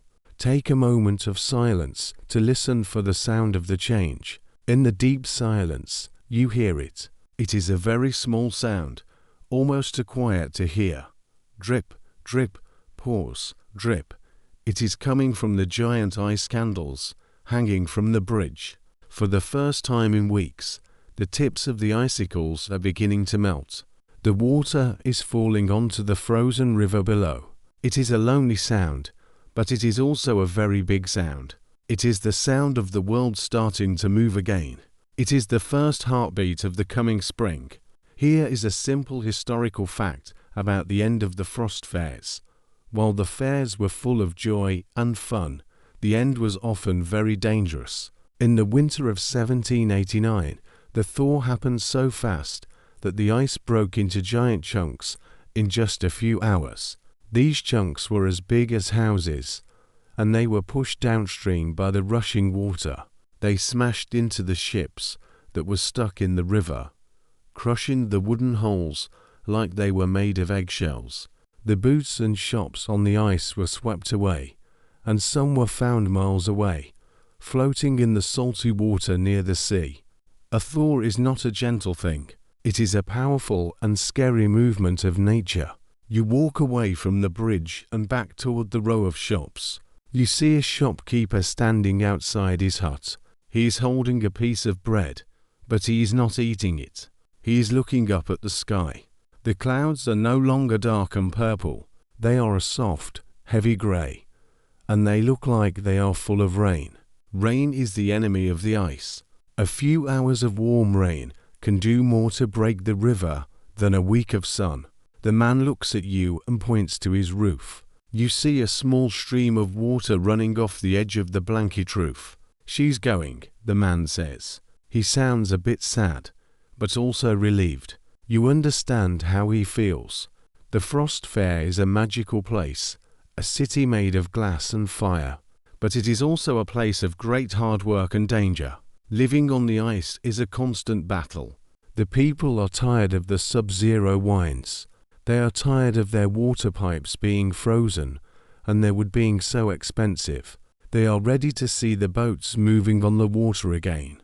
They are ready to see the green grass on the hills of London. You continue your walk, but you are more careful now. You stay away from the spots where the ice looks grey or dark. You look for the white ice, which is still strong and thick. You notice that the smell of the river is changing. The sharp, clean smell of the frost is being replaced by a damp, earthy smell. It is the smell of wet stone and old wood. It is the smell of the city waking up from its long sleep. As the watchman, you have a new job now. You are no longer just watching for thieves or fires. You are watching for the big crack.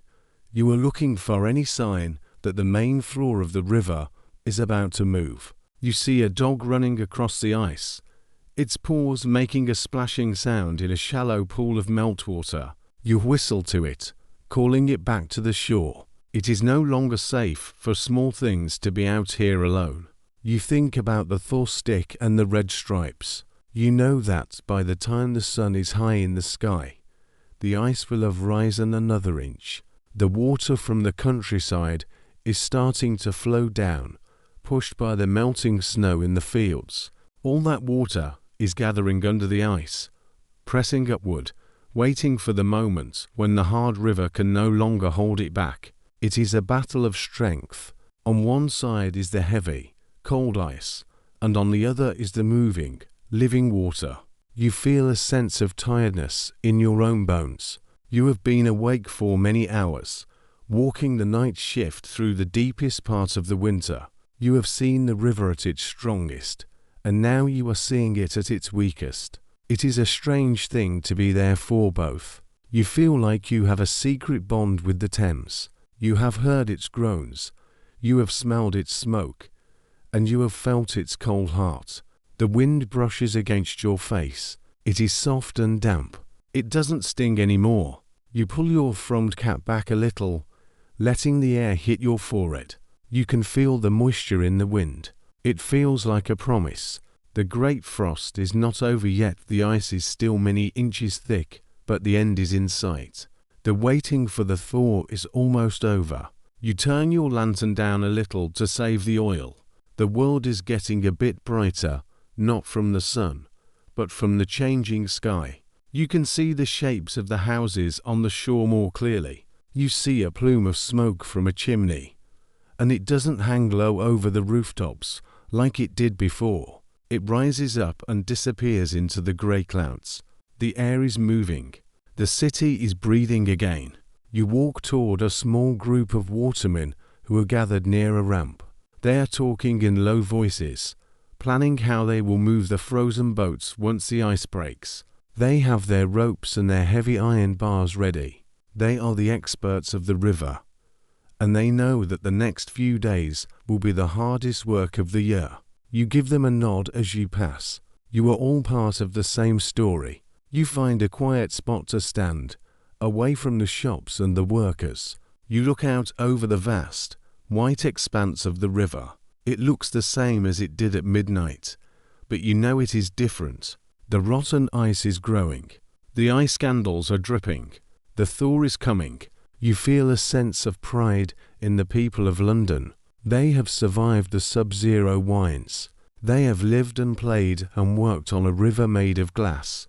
And when the water moves again, they will be there to meet it. You are the history watchman, and you are there to see the first cracks in the winter's armor. You move forward, your feet feeling the new softness of the ice, ready for the final hours of your watch. The morning is near, and the river is ready to wake up. The sky is a very pale, milky grey now. It is not yet morning, but the deep, heavy black of the night has started to fade. You are walking along the main path of the fair, the one they called City Road, for the very last time. You can feel a change in the world around you. The sub-zero winds have stopped their biting attack, replaced by a soft, damp breeze that smells of wet wool and the coming rain. The ice under your feet is no longer the hard, ringing stone of the midnight hours. It is softer now, almost like walking on a layer of thick wax. As you walk, you see that the fair is changing. People are not building things anymore. They are taking them down. You see a man carefully pulling the heavy blankets off his tent. He's folding them up, his movements slow and steady. He knows that, if he stays too long, the river will take his home. Another man is loading wooden planks onto a sled, tying them down with thick ropes. There is a sense of quiet hurry in the air. Everyone knows that the hard river is about to become water again. You stop at a small stall that is still open. It is just a simple wooden table with a large iron pot sitting on a bed of glowing coals. The steam rising from the pot is thick and smells like warm milk and sweet flowers. This is your micro-history detail for this part of the morning. You are drinking Saloop. In the 1700s and early 1800s, Saloop was a very popular drink for people who worked the night shift. It was made from the ground-up roots of orchid flowers, mixed with hot water, milk, and sugar. It was thick and creamy, almost like a thin porridge. People believed it was very good for your health and gave you the strength to face the damp cold of the morning. You buy a small mug of Saloop. It is very hot, and you have to blow on it to keep from burning your tongue. The taste is strange, but comforting, a little bit sweet, a little bit like nuts, and very smooth. As you drink, you feel the warmth spreading through your chest. It is a different kind of warmth than the hot gin from earlier. This feels like food. It gives your muscles a little bit of energy for the final walk of your watch. Here is a simple historical fact about the story of the Thames. The very last frost fair ever held on the river took place in February 1814.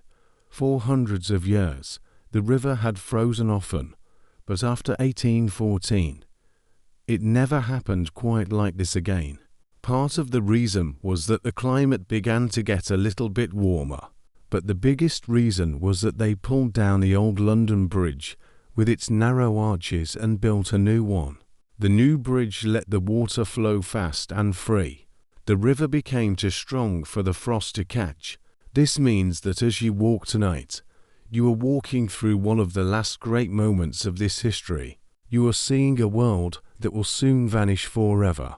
You move away from the stall and walk toward the middle of the river. You find a spot where there are no huts or tents. It is just a wide, flat space of grey ice. Take a moment of silence to look at the empty space. The silence is beautiful. In your mind, you can still hear the sounds of the night, the fiddle playing, the children laughing, the thud clack of the printing press. But now, those sounds are ghosts. The river is reclaiming its space. You look down at the ice and see a long, thin line of water sitting in a groove. It is not a crack. It is just the top layer of the ice melting. It looks like a silver thread in the dim light. The hard river is losing its skin. You walk past the spot where the ox was roasted. The big fire is gone now.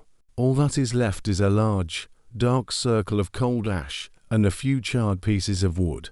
The bricks that protected the ice are still there, looking lonely in the grey mist. You see a small bird, a little grey wagtail, hopping among the ashes, looking for a stray crumb. It is the first living thing from the shore you have seen in hours. It is a sign that the world of the land is coming back to the river. You feel a sense of sadness, but also a sense of peace. You have been the guardian of this world for the whole night. You have seen the night shift do its work. You have seen how people can make a home out of nothing but ice and courage. You think about the souvenir card in your pocket with your name on it. In a few days, that card will be the only thing left of this fair. The shops will be gone, the fires will be out, and the Friesland street will be nothing but moving water. You look toward the shore. You can see the dark shapes of the houses more clearly now. They don't look like scary cliffs anymore.